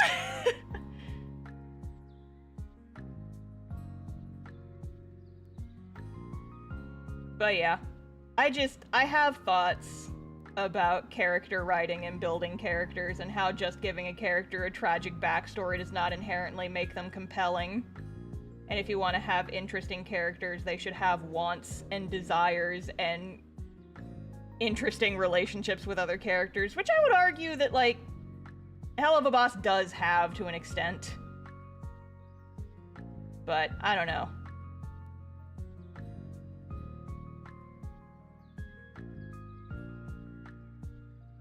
And that's not even touching on, it's like, I made a comment in the Has Been Hotel video that the swearing could be a bit much. It is 10 times worse in Helluva Boss. It's just like, I feel almost like the show just exists so that the main character can just say stupid jokes and, like, sex jokes, and it's like, yeah, it's funny sometimes, but it's just like, this feels like the lowest common denominator of writing. Would you say the bigger the want a main protagonist has, the more driving, compelling plot the story will have, whether it be a deeply complex one or otherwise? I don't think that how badly the character wants it is necessarily proportional to how good the story is, because that's not the only thing that matters, right?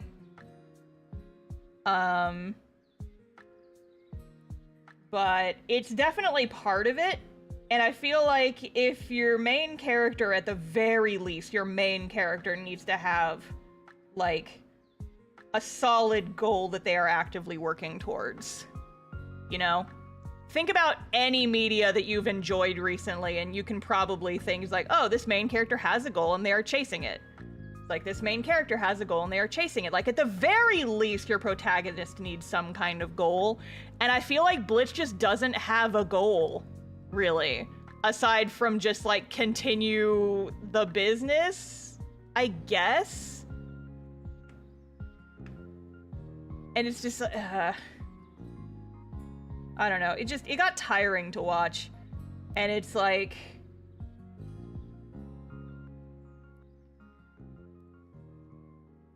I don't even remember that. Like, Moxie. What does Moxie want? I don't fucking know. To get out from the Mafia family, I guess, is a bit of a stretch, but, like, he already did that. And so that doesn't really feel like a strong and compelling character goal for him. Millie, what the fuck does she want? I have no idea. I think she just wants to make out with her husband, and that is her entire character. Luna, I don't know what Luna wants. Maybe to, like maybe to have more better relationships and friends with other people. She sure only does that in, like, one episode, though, and then never again. And it's just like, it's just gotten to a point where it's like, it's boring to watch. The only reason I kept watching was because I wanted to see that most recent episode that everyone was freaking out about.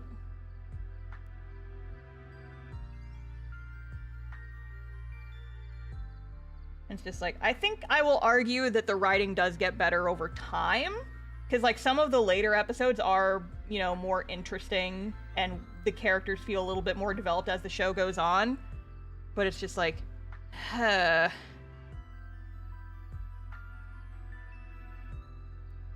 Repeat, button about character once. Does that apply to, like, sitcom characters or, like, Mickey Mousey Sermon or something like that? Matthew Pryor, thank you for the super chat. So in situations like sitcom is short for situational comedy. There's generally not, like, an overarching plot to a sitcom. And, you know, it's fine that characters don't necessarily have very strong goals in shows like sitcoms or just, like, comedies or whatever.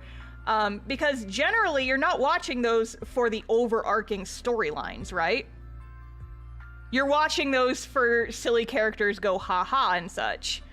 And like I said at the very beginning of this, is I would argue that Helluva Boss feels more like a sitcom because none of the characters are intrinsically compelling. But it doesn't really hit the marks of like a sitcom necessarily either. Justin Sandwater, thank you for joining the memberships. I appreciate it. Thank you. But yeah, I don't know. I just have a lot of thoughts. I just had a lot of thoughts.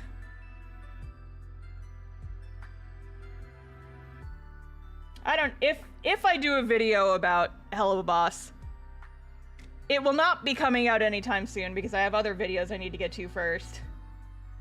But I'm gonna be chilling with it in the back of my brain.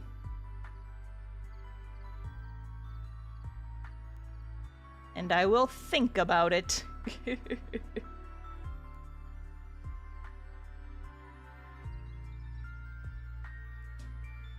In sitcoms, you usually have consistent character traits being placed in a situation, and they have goals in that situation. They react to the situation according to their traits. Yeah, that's a good way to put it. Because, like, sitcoms don't necessarily have, like, a single plot running throughout the entire thing, but each episode has a plot.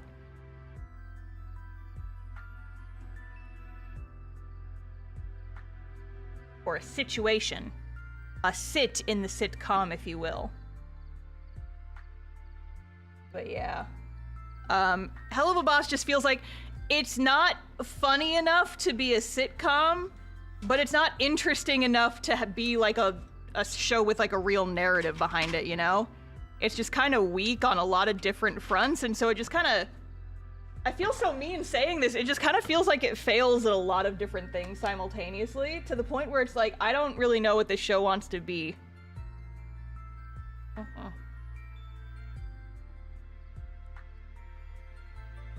It straddles too many fences. Yeah, that's a good way to put it. I don't know why I put away my, my Thwatch cards, because I'm gonna need these, like, right now. Oh, hello, Milo. Oh, she has returned. Oh, she has returned. The kitten is back. Hi, baby. Are you here to be a menace again? Yes. Okay, I think I'm gonna actually mess around a little bit here. What? I'm just gonna have some fun here. Loving the Milo stream. Yeah, she is really determined to be all up in my business today. Goodness, kitty cat.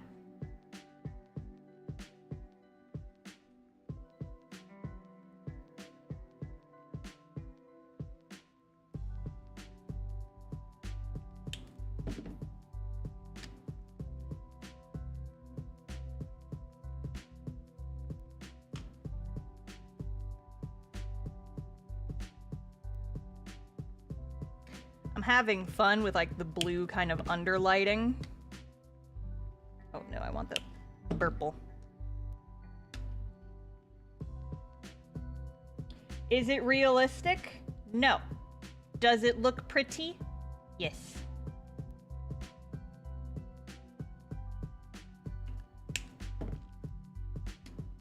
And then we blend. And then we blend. Blendy, blendy, blendy, blendy, blendy, blendy. Blendy, blendy, blendy, blendy, blendy, blendy. Blendy, blendy markers. Blendy, blendy markers.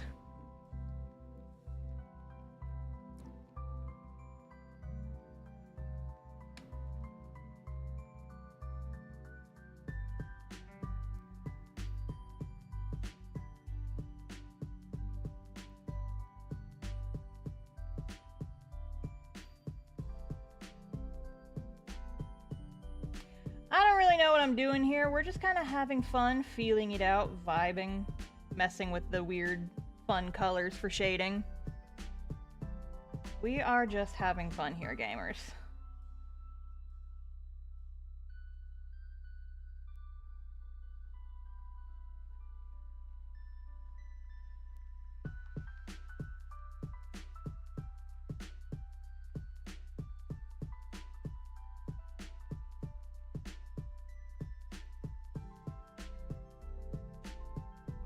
Can't wait to see how the red looks with those markers. Yeah, I haven't used red too terribly often. So I gotta figure out exactly which, like, reds I want to use for this.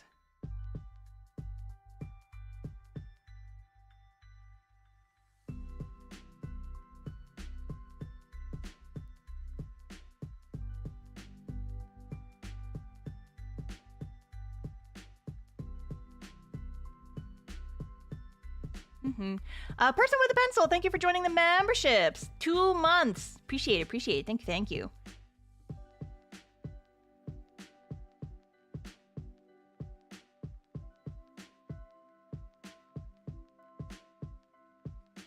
But yeah, what else can I rant about?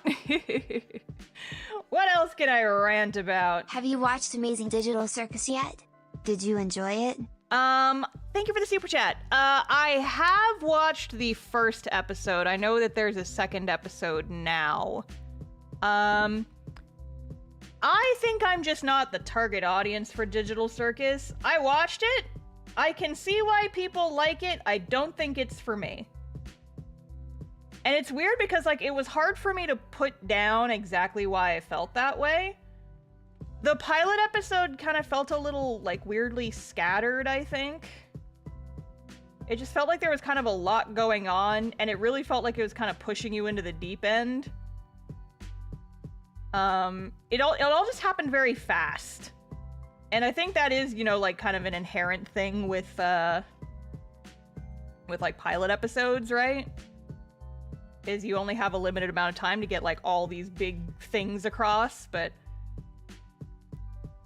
I don't know. I watched it. I thought it was interesting. I don't think it's for me. I don't think it's bad. I just don't think I am the target demographic. That's my thing. That's the most I have to say about it, if I'm being completely honest.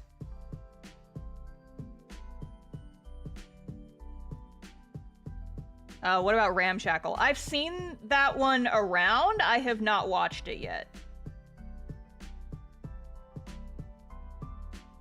I do think it's cool, like, how many new indie projects are coming out kind of all at once right now, though. That's really neat.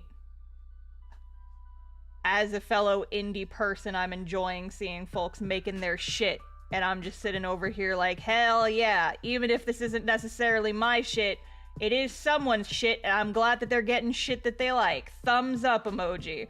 I'm just like the weird nosy neighbor, like, sitting in the front lawn in a lawn chair and just, like, wearing sunglasses and gives you a thumbs up as you drive by. It's like, I don't get what you got going on, but I'm glad that you're having fun.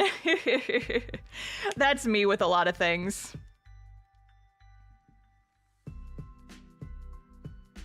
It's like, I don't get it, but I'm glad you're having fun.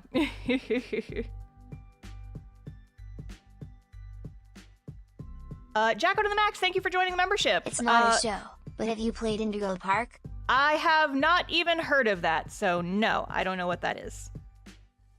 Okay, and now we're gonna do yellow. Where's my Y3? There it is. And then I want to use what color for the shadows of her hair?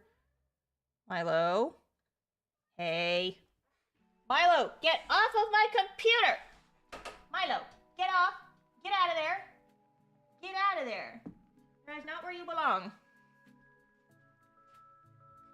Are you ever going to start a new webcomic? Let me finish the first one first! Let me finish the first one first! Cast-off's gonna take me like another 5 years minimum to finish.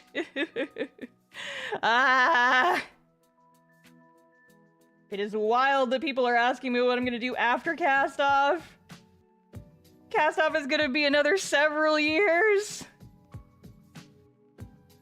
We haven't even gotten the first volume printed yet, but you can do that by supporting the comic on Kickstarter right now! Ah! Link is in the description. There's less than a week left to back Cast-off on Kickstarter and be among the first to get a copy of the book when it comes out! Woo!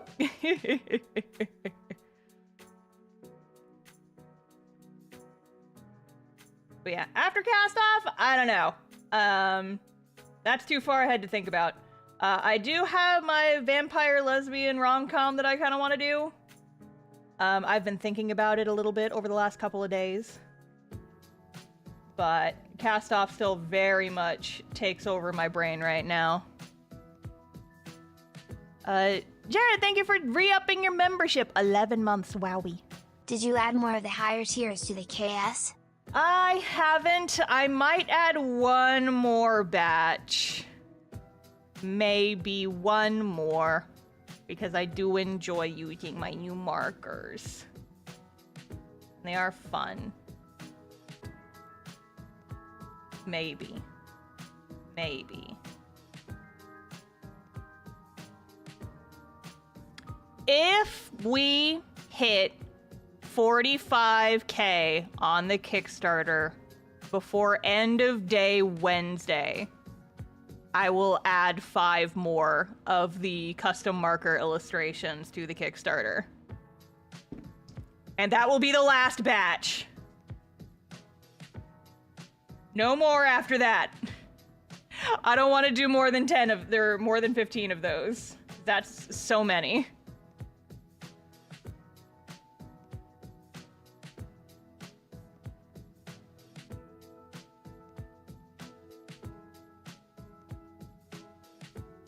By Wednesday, that's doable. We, how many of you added already?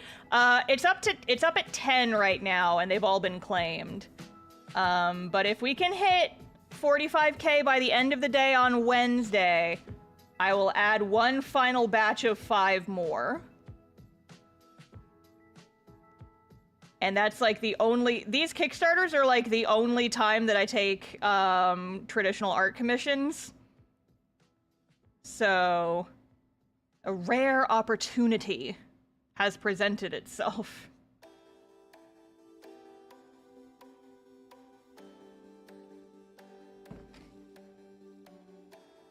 Okay, good color for her headband. Do this one. Yeah. Not the chisel tip. Can your How to Webcomic book be an add-on? I hadn't thought about that. I guess I could make it one. I guess there's nothing technically stopping me from doing that. That would be a pretty easy add-on to do. Hadn't thought about it. But I suppose I could.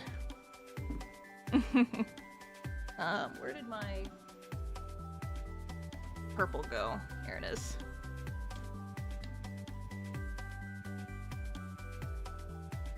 Blending, blending, blending, blending, blending. Vampire lesbian rom-com is not something I knew I needed in my life. Yeah, that's my weird little brainchild that's been living in my head for a couple of years. I haven't done too much with it yet. In fact, I haven't really even designed the characters. But I've got like a lot of the plot just kind of living in my brain. And so while I haven't actually written any of it, I know kind of what happens.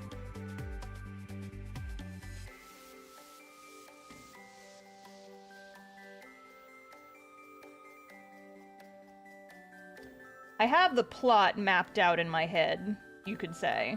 I just haven't, like, written it down or done any serious work on it, necessarily.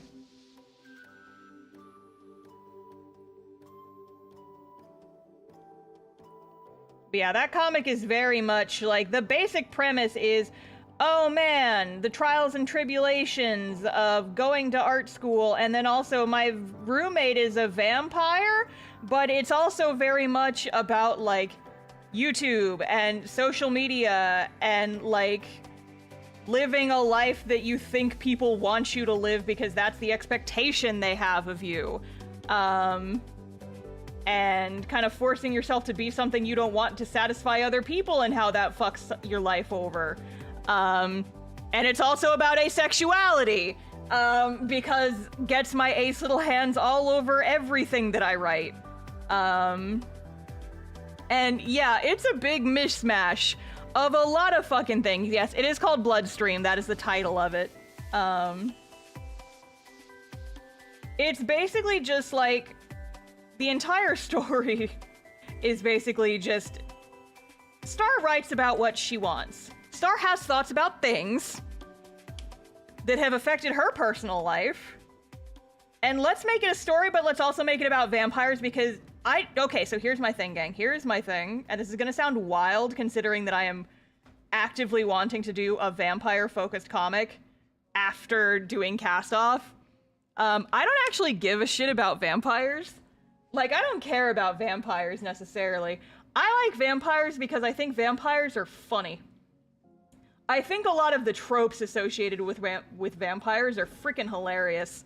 Like, they don't show up in mirrors. It's a horror card game that's really awesome and cool. Person with a pencil, thank you for the super chat. No, I have not heard of that. I don't know how a card game can be a horror game, but it sounds interesting.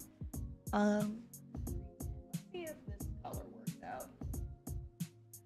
And then I will layer it with my purple, perhaps? Perhaps? Let me see how this looks.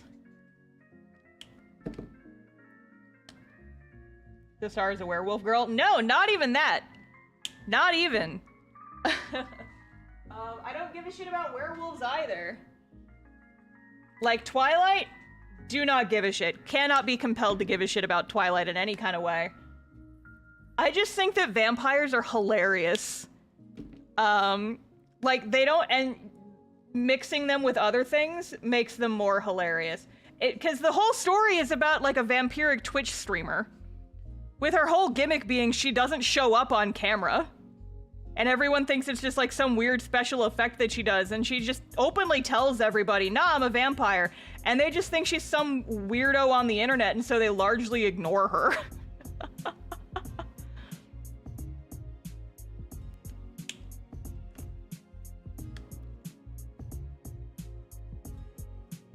They can't eat garlic? Like, why is that the one thing you can't eat? Why garlic, of all things, can you not eat? That's fucking hilarious. And there's a lesser known one that like modern vampire media doesn't tend to pick up on as much.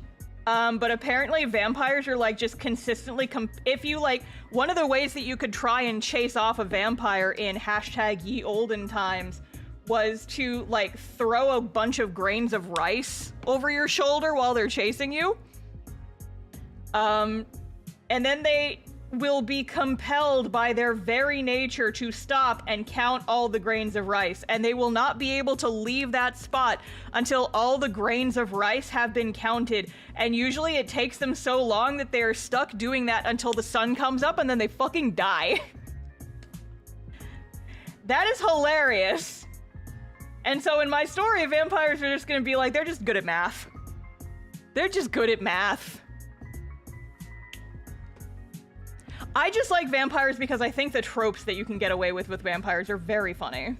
There is inherent comedy to being a vampire, and not enough media is taking advantage of that, I don't feel. Show me funny vampires. I know that What We Do in the Shadows is supposed to be like very funny. I haven't watched it yet. I need to. I will be watching it once I start taking, once I start actively working on Bloodstream more. I feel like I definitely need to watch that to get some inspiration.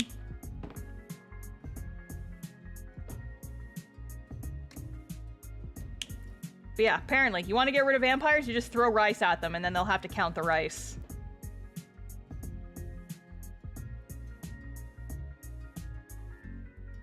Also, the idea of having to suck blood to stay alive, it's so fucking awkward. And why don't more people play that for comedy? That is comedy gold in the making, gang. Vampires are so funny. And I just want to point out, it's like, hey, have you ever considered that being a vampire is freaking hilarious? And also there's just a lot of funny stuff you can do with like a lot of the concepts and the tropes of vampirism. For example, they live forever? How do you get money? What do you do if you're a vampire? Do you need a job? Do vampires pay taxes? Do vampires just have to fake their death every 50 years? Is there like some kind of accountant's organization that helps vampires fake their death every 50 years or so to get out from under the IRS? I want to hear about that shit. That's hilarious. So yes, that is why I'm interested in writing a story about vampires, because I think they are funny. And there is a lot of shit that you can do with these characters that are just like, they're immortal? How do they pay their taxes? So the main character of, what is it? Bloodstream, my vampire character, is, her strategy is, right now, she is in school. She's like at an art school, I think probably because, you know, write what you know, right? And she is doing that. And she's basically saying, hey, did you know that if you just keep renewing your college, you just keep going to college, you don't have to start paying your student loans until 6 months after you finish school. So if you just keep going to school, you can continue to learn things and then never have to pay for it. And then, yeah, you know, in like 15 years when she's decided she's done with art school, she can just, you know, fake her death, move to a different part of the company, or move to a different part of the country and do it all over again. And that's her current situation right now. She's on like her 4th or 5th major in college. And she's just having the time of her life. Learning how to do all this weird art shit. She at one point was like a musician in a band, and she occasionally still gets royalty checks from the band, but they have to send it to her estate. And so she pretends to be her own grandchild to inherit money from her own, like, old performances. There's just a lot of funny shit you can do with vampires, and I want to capitalize on that. Therefore, hee hee ha ha funny vampire book. Next webcomic. Again, I have all these details. I still don't know what the main characters even look like. I haven't, like, completely decided on their names yet. Still very early in development. Cast Off still very much takes point on, like, stories that are important to me. Followed closely by my Dungeons and Dragons characters, and then after that is Bloodstream. So, that is the flow chart as it exists currently.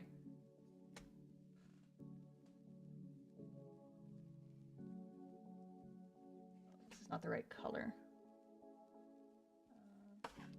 Could do that. That looks fun. 270. Yeah. This might be a little dark.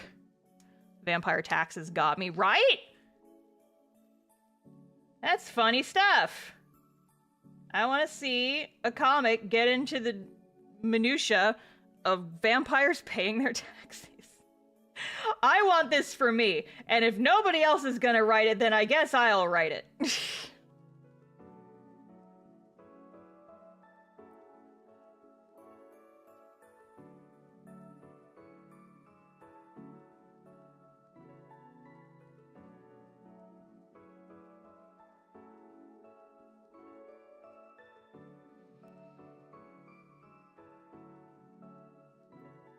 But yeah, so just to clear the air, I suppose, I was not a Twilight girly. I read the books. I didn't give a shit about them. I never finished reading them. I don't actually care about vampires in the grand scheme of things. I'm not, like, attracted to vampires. I don't think they're, like, inherently sexy or anything. I've never actually romanced Astarion yet. I would like to, because I find his story interesting. Because he has goals that he's actively working towards achieving, and he has a tragic backstory. What a concept! Okay, I'm done. I'm sorry, I swear. Anyway. Sorry, I was possessed by the spirit for a moment there. I was possessed by the spirit, by this great spirit's storytelling for a hot second there. The spirit possessed my body. Real subtle? Yeah. I'm very good at subtlety.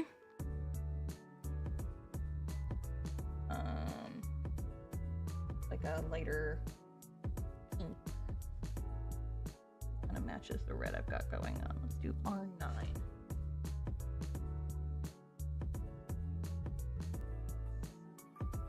Markers!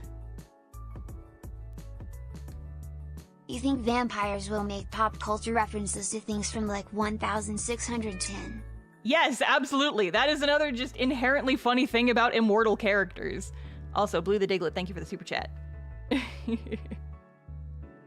I live and die for the constant shade being thrown at HB. It's like, I don't intend it. It's just, it's so easy. They make it so easy for me, because, like, this show could have been good, but it's just like, all the characters are so fucking static and they never grow. It just it frustrates me. I'm frustrated. This is the sound of me being frustrated. Anyway, I'm normal. Hello. Meow. Oh, she is rolling around and trying to get attention. Hi, baby. Hi, meow meow. Hi, kitten. I know, baby. I know.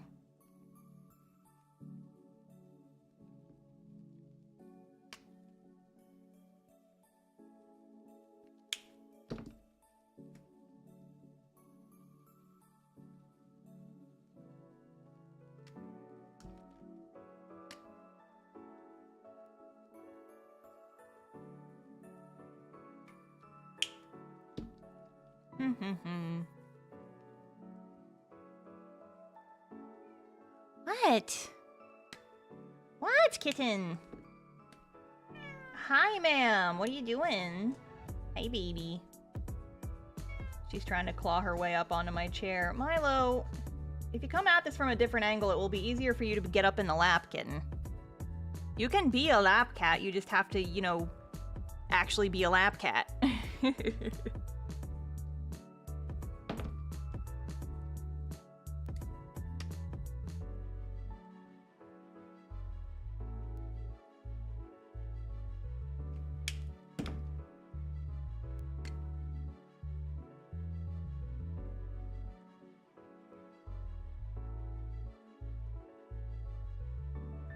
Surely a vampire wouldn't remember their exact age and their childhood and stuff, right? Especially if they're thousands of years old. Yeah, like, examining how it affects your memory might also be interesting. Let's see. R18. 19. And we need a blushy. Let's do 260. Hi, Milo. Hi, chicken. Hi. Yes, you're a baby. Yes, you're a baby. You are a baby. Hi, baby. 80. Where's 260?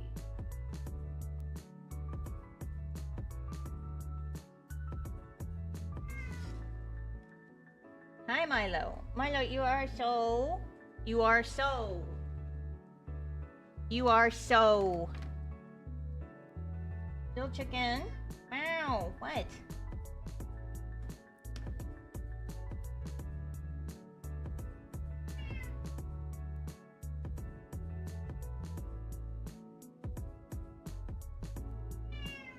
Oh my goodness, kitten.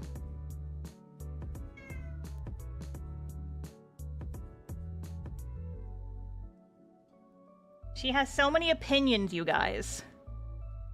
She has opinions. Where'd you go? Milo.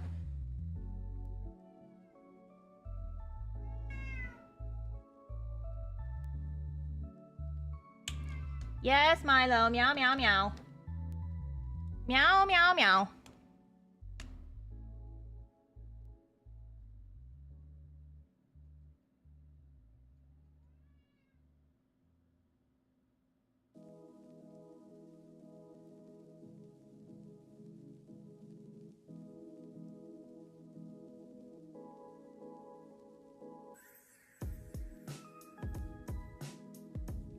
She does scream. Governor of Yapville. She really is. I think I mentioned this earlier in the stream, but her new favorite hobby is just like walking around at like 2 o'clock in the morning and just screaming like that. She just loves to scream, and I don't know why, because she's never done that before, but now she's just like, I'm awake and I must scream. And last night I just got so sick of it, I went and I grabbed her and I plopped her on my bed and I'm like, are you gonna be normal? And she stopped after that, so I think maybe she just wanted attention. But it's like, why is this the reason that you are choosing to get attention? That's the wrong color! It's fine. It's fine. You know what that is? That's subsurface scattering. That's what that is. I'm very smart. Here's the right color.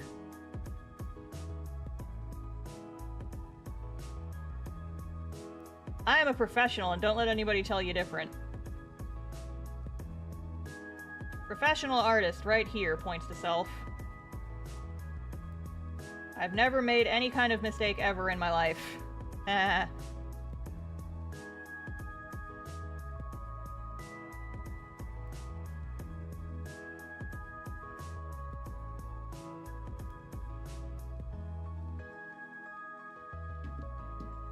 Anyway, there's my heckin' daughter. Look at her go. I love her.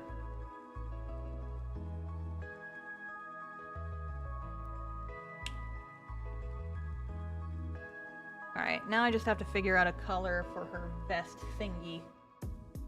What the fuck color is her vest thingy?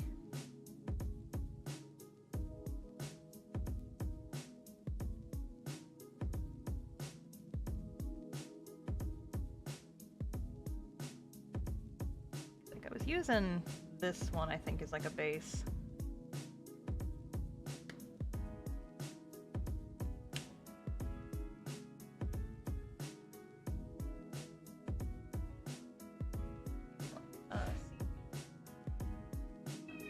I know, oh my gosh. Hi. Hello. Are you a baby? Are you a big yapper? Yes, you're a yapper. You're yapping right now. This is the sound of you yapping. Yes. The Queen of Yap Mountain.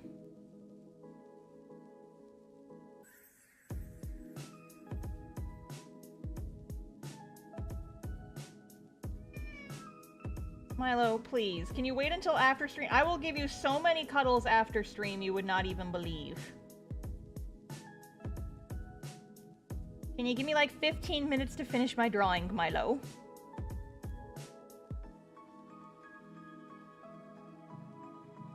She's being very needy.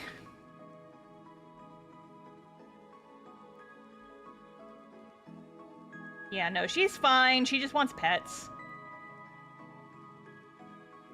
And the little pets I'm giving her when she's like coming up underneath me and like bapping my elbow and being like, hey, pet me. And then I pet her and then she screams at me because she wants more. And I'm like, well, I'm petting you right now. And she's like, you're doing it wrong. This is a daily occurrence. She will regularly scoot out of me petting her to like re-angle herself and then like shove her face into my hands because she's like, you're doing it wrong. Pet me different. And I'm like, Milo, I don't know how to pet you different. And she's like, just do it better. Pet me different.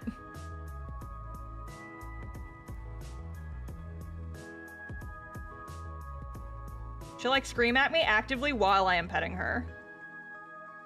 The language of cats. I don't understand it. And it's funny because Molly and Milo both communicate in extremely different ways. Like Molly, if she wants pets, she'll just walk up to me and look at me with those big pretty kitty eyes, and she'll just stare at me like, hello, I would like to receive some pets, please. And then I pet her, and then she just like lays down next to me and accepts the pets, and she's like, oh hell yeah. And then Milo will just like run the fuck up to me and scream in my face.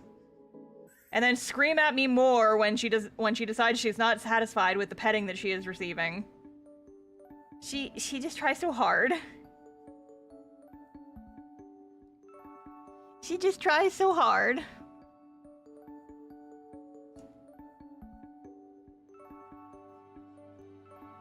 I don't know what the hell color this vest is.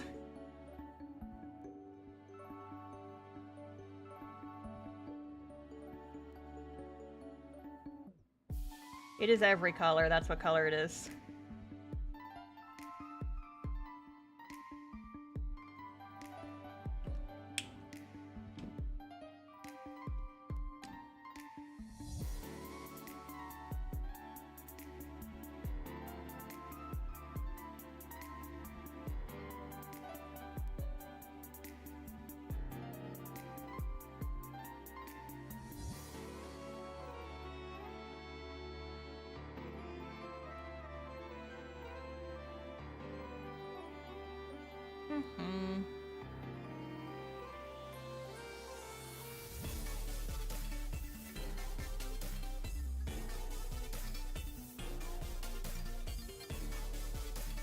Yeah, this vest has kind of become every color.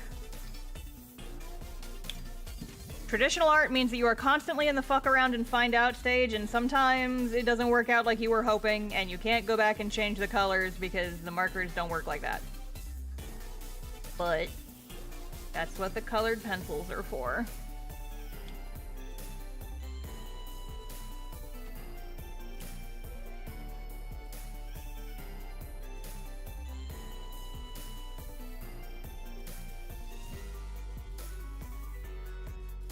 And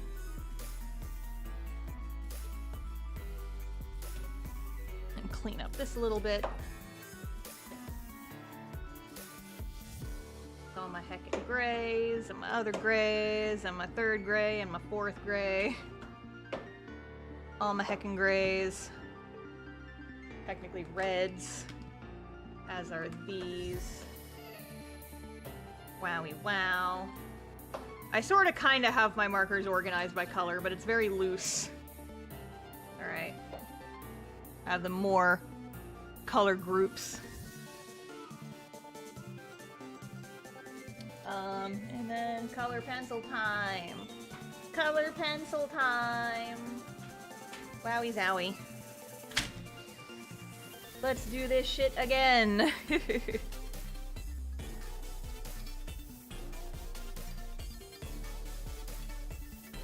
I don't know. I'm thinking that if I get confident enough in my skills with them, perhaps one day I will do a mail club where I like do a full piece in marker and then scan it, get like a nice high quality scan of it, and then make that the print for the month.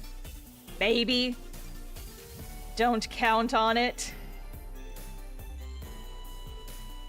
But it might be interesting at some point to do if I can get confident enough in my marker abilities.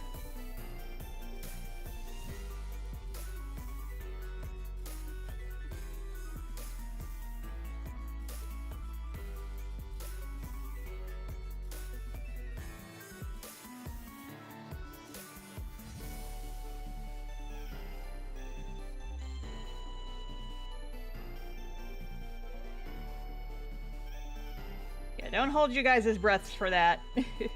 I'm not quite to the point where I'm doing full scenes with this shit yet. I'm learning as I go still.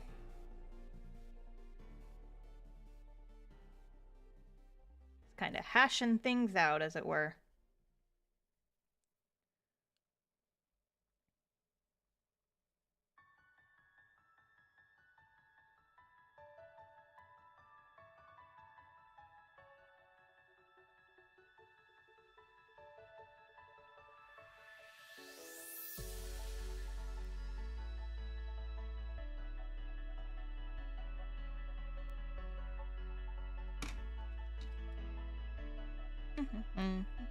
The bleeding through Pikmin. Yeah, they are just kind of staring at y'all a little bit.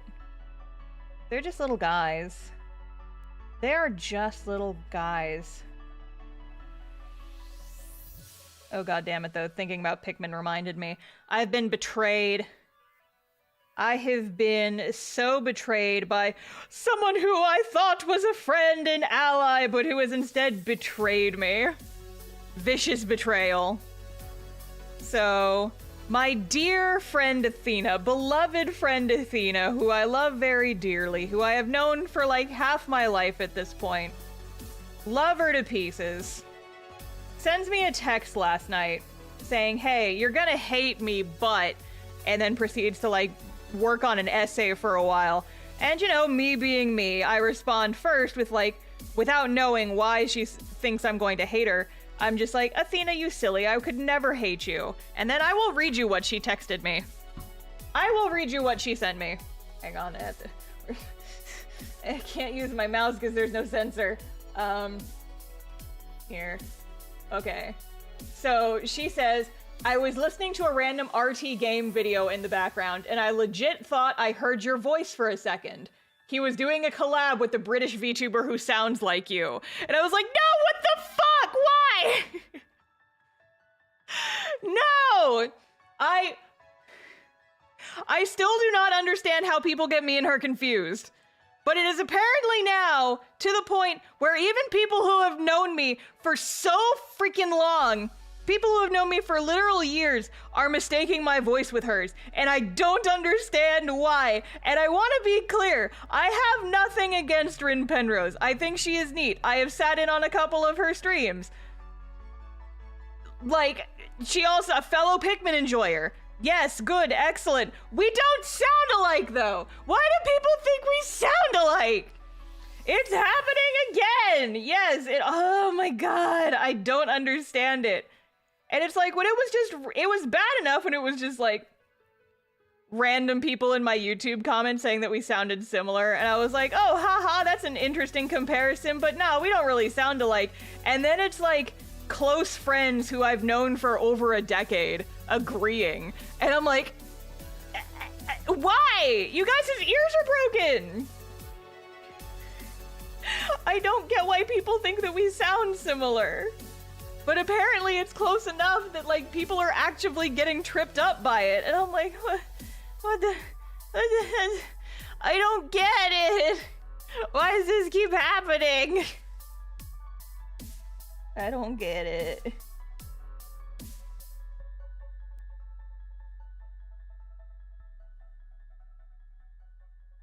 I do think it would be funny if we ever collabed to just like, I don't know, me try and do a British accent and her do an American accent and see how many people we can trip up. But see, in order to do a collab with someone, I have to not have social anxiety. As someone who listens to Rin stream, sometimes you sound somewhat similar, but not enough to be confused. Like, see, that I understand, but it's gotten to the point where like people are actively confusing the two of us now. Or at least they're saying that I sound like her. I don't know if she's ever gotten comments in the other direction. But I want to restate, I am not offended. It's like, of all the people I could have a similar voice to, good, is like, I'm glad that it's her and not someone weirder. But like, I don't think that we sound similar, and I don't understand why people keep saying that. And get the two of you in a same stream with a black screen and have people guess who's talking? Gosh. Is this a Mume and Gura situation? Like, kinda, maybe, except that she has a British accent and I don't. Which is one of the reasons why it's so befuddling to me that people think that we sound similar enough to confuse us. I don't know, man, it's just wild. The internet do be wilding. Need to stream on each other's channels. Blue the Diglett, thank you for the super chat. I don't know how that would work, but I don't know, maybe that could be funny. I am just eternally too shy to ever reach out for any kind of collabs. It's the social anxiety, baby.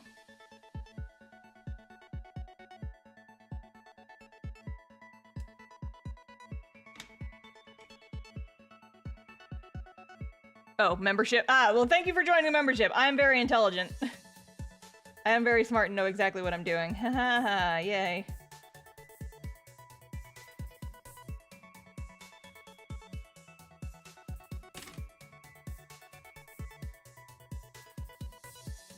Yeah, I was thinking about it the other day. Like, other YouTubers is like, I would love to do, like, some kind of video with XYZ person because I think they're really cool and I really like their art and or YouTube channel and I would love to collab with them. But then I think about, like, actually reaching out and I turn into a goddamn turtle. I'm just like, nope, nope, nope, can't do it. Not today. Hides away in just my weird little shell of anxiety. It's like, I can't be doing, nope, nope. I get enough anxiety just leaving nice comments on people's art on social media. Asking someone else to, like, do stuff with me, cringe. I die. I turn into a hermit and I hide in my shell forever and no one ever witnesses me. That's what that's like. And yet I chose to become a content creator. How the heck did that happen?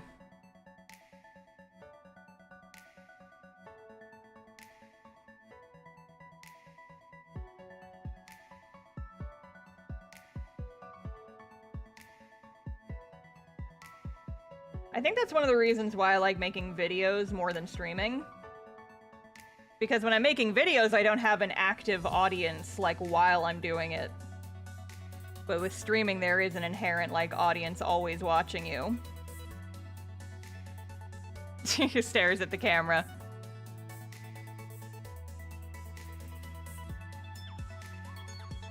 But I feel a lot less anxious just, like, making videos and putting them out there. And to be fair, I was very anxious when I made the Husband Hotel video, but that was mostly because I didn't want to get canceled. I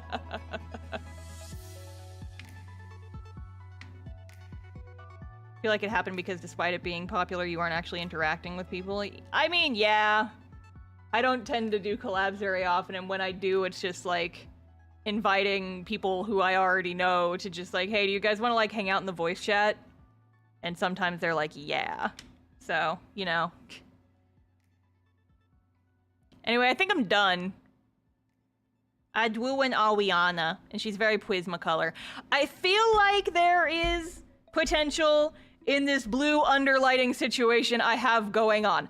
I just have to get better at it. I just have to get better at figuring the colors out. I don't think it looks bad here. I just don't think it's quite there yet. And I did kind of mess up the color on the vest. But it's fine, and we're not gonna worry about it too much.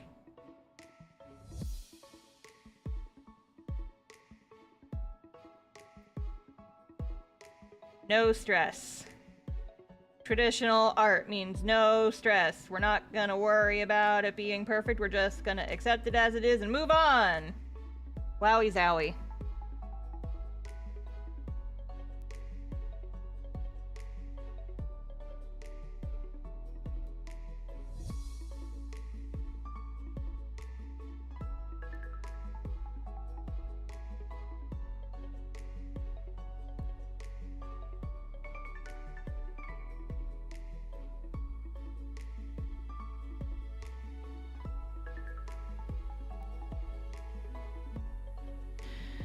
Wowie zowie. Alright, I think it is 7:30.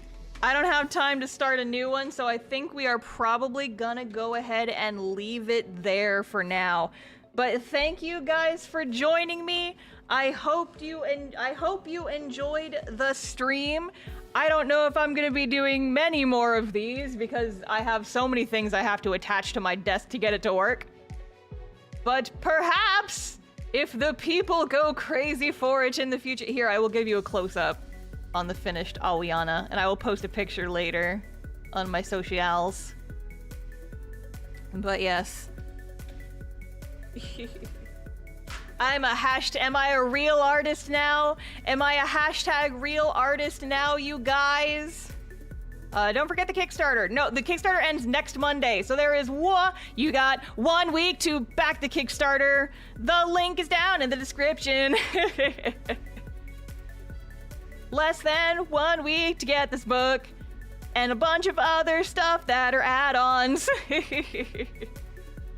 But yes, I hope you guys enjoyed the stream, but I'm gonna go ahead and call it there. I will see you guys next time. Fare thee well. Bye.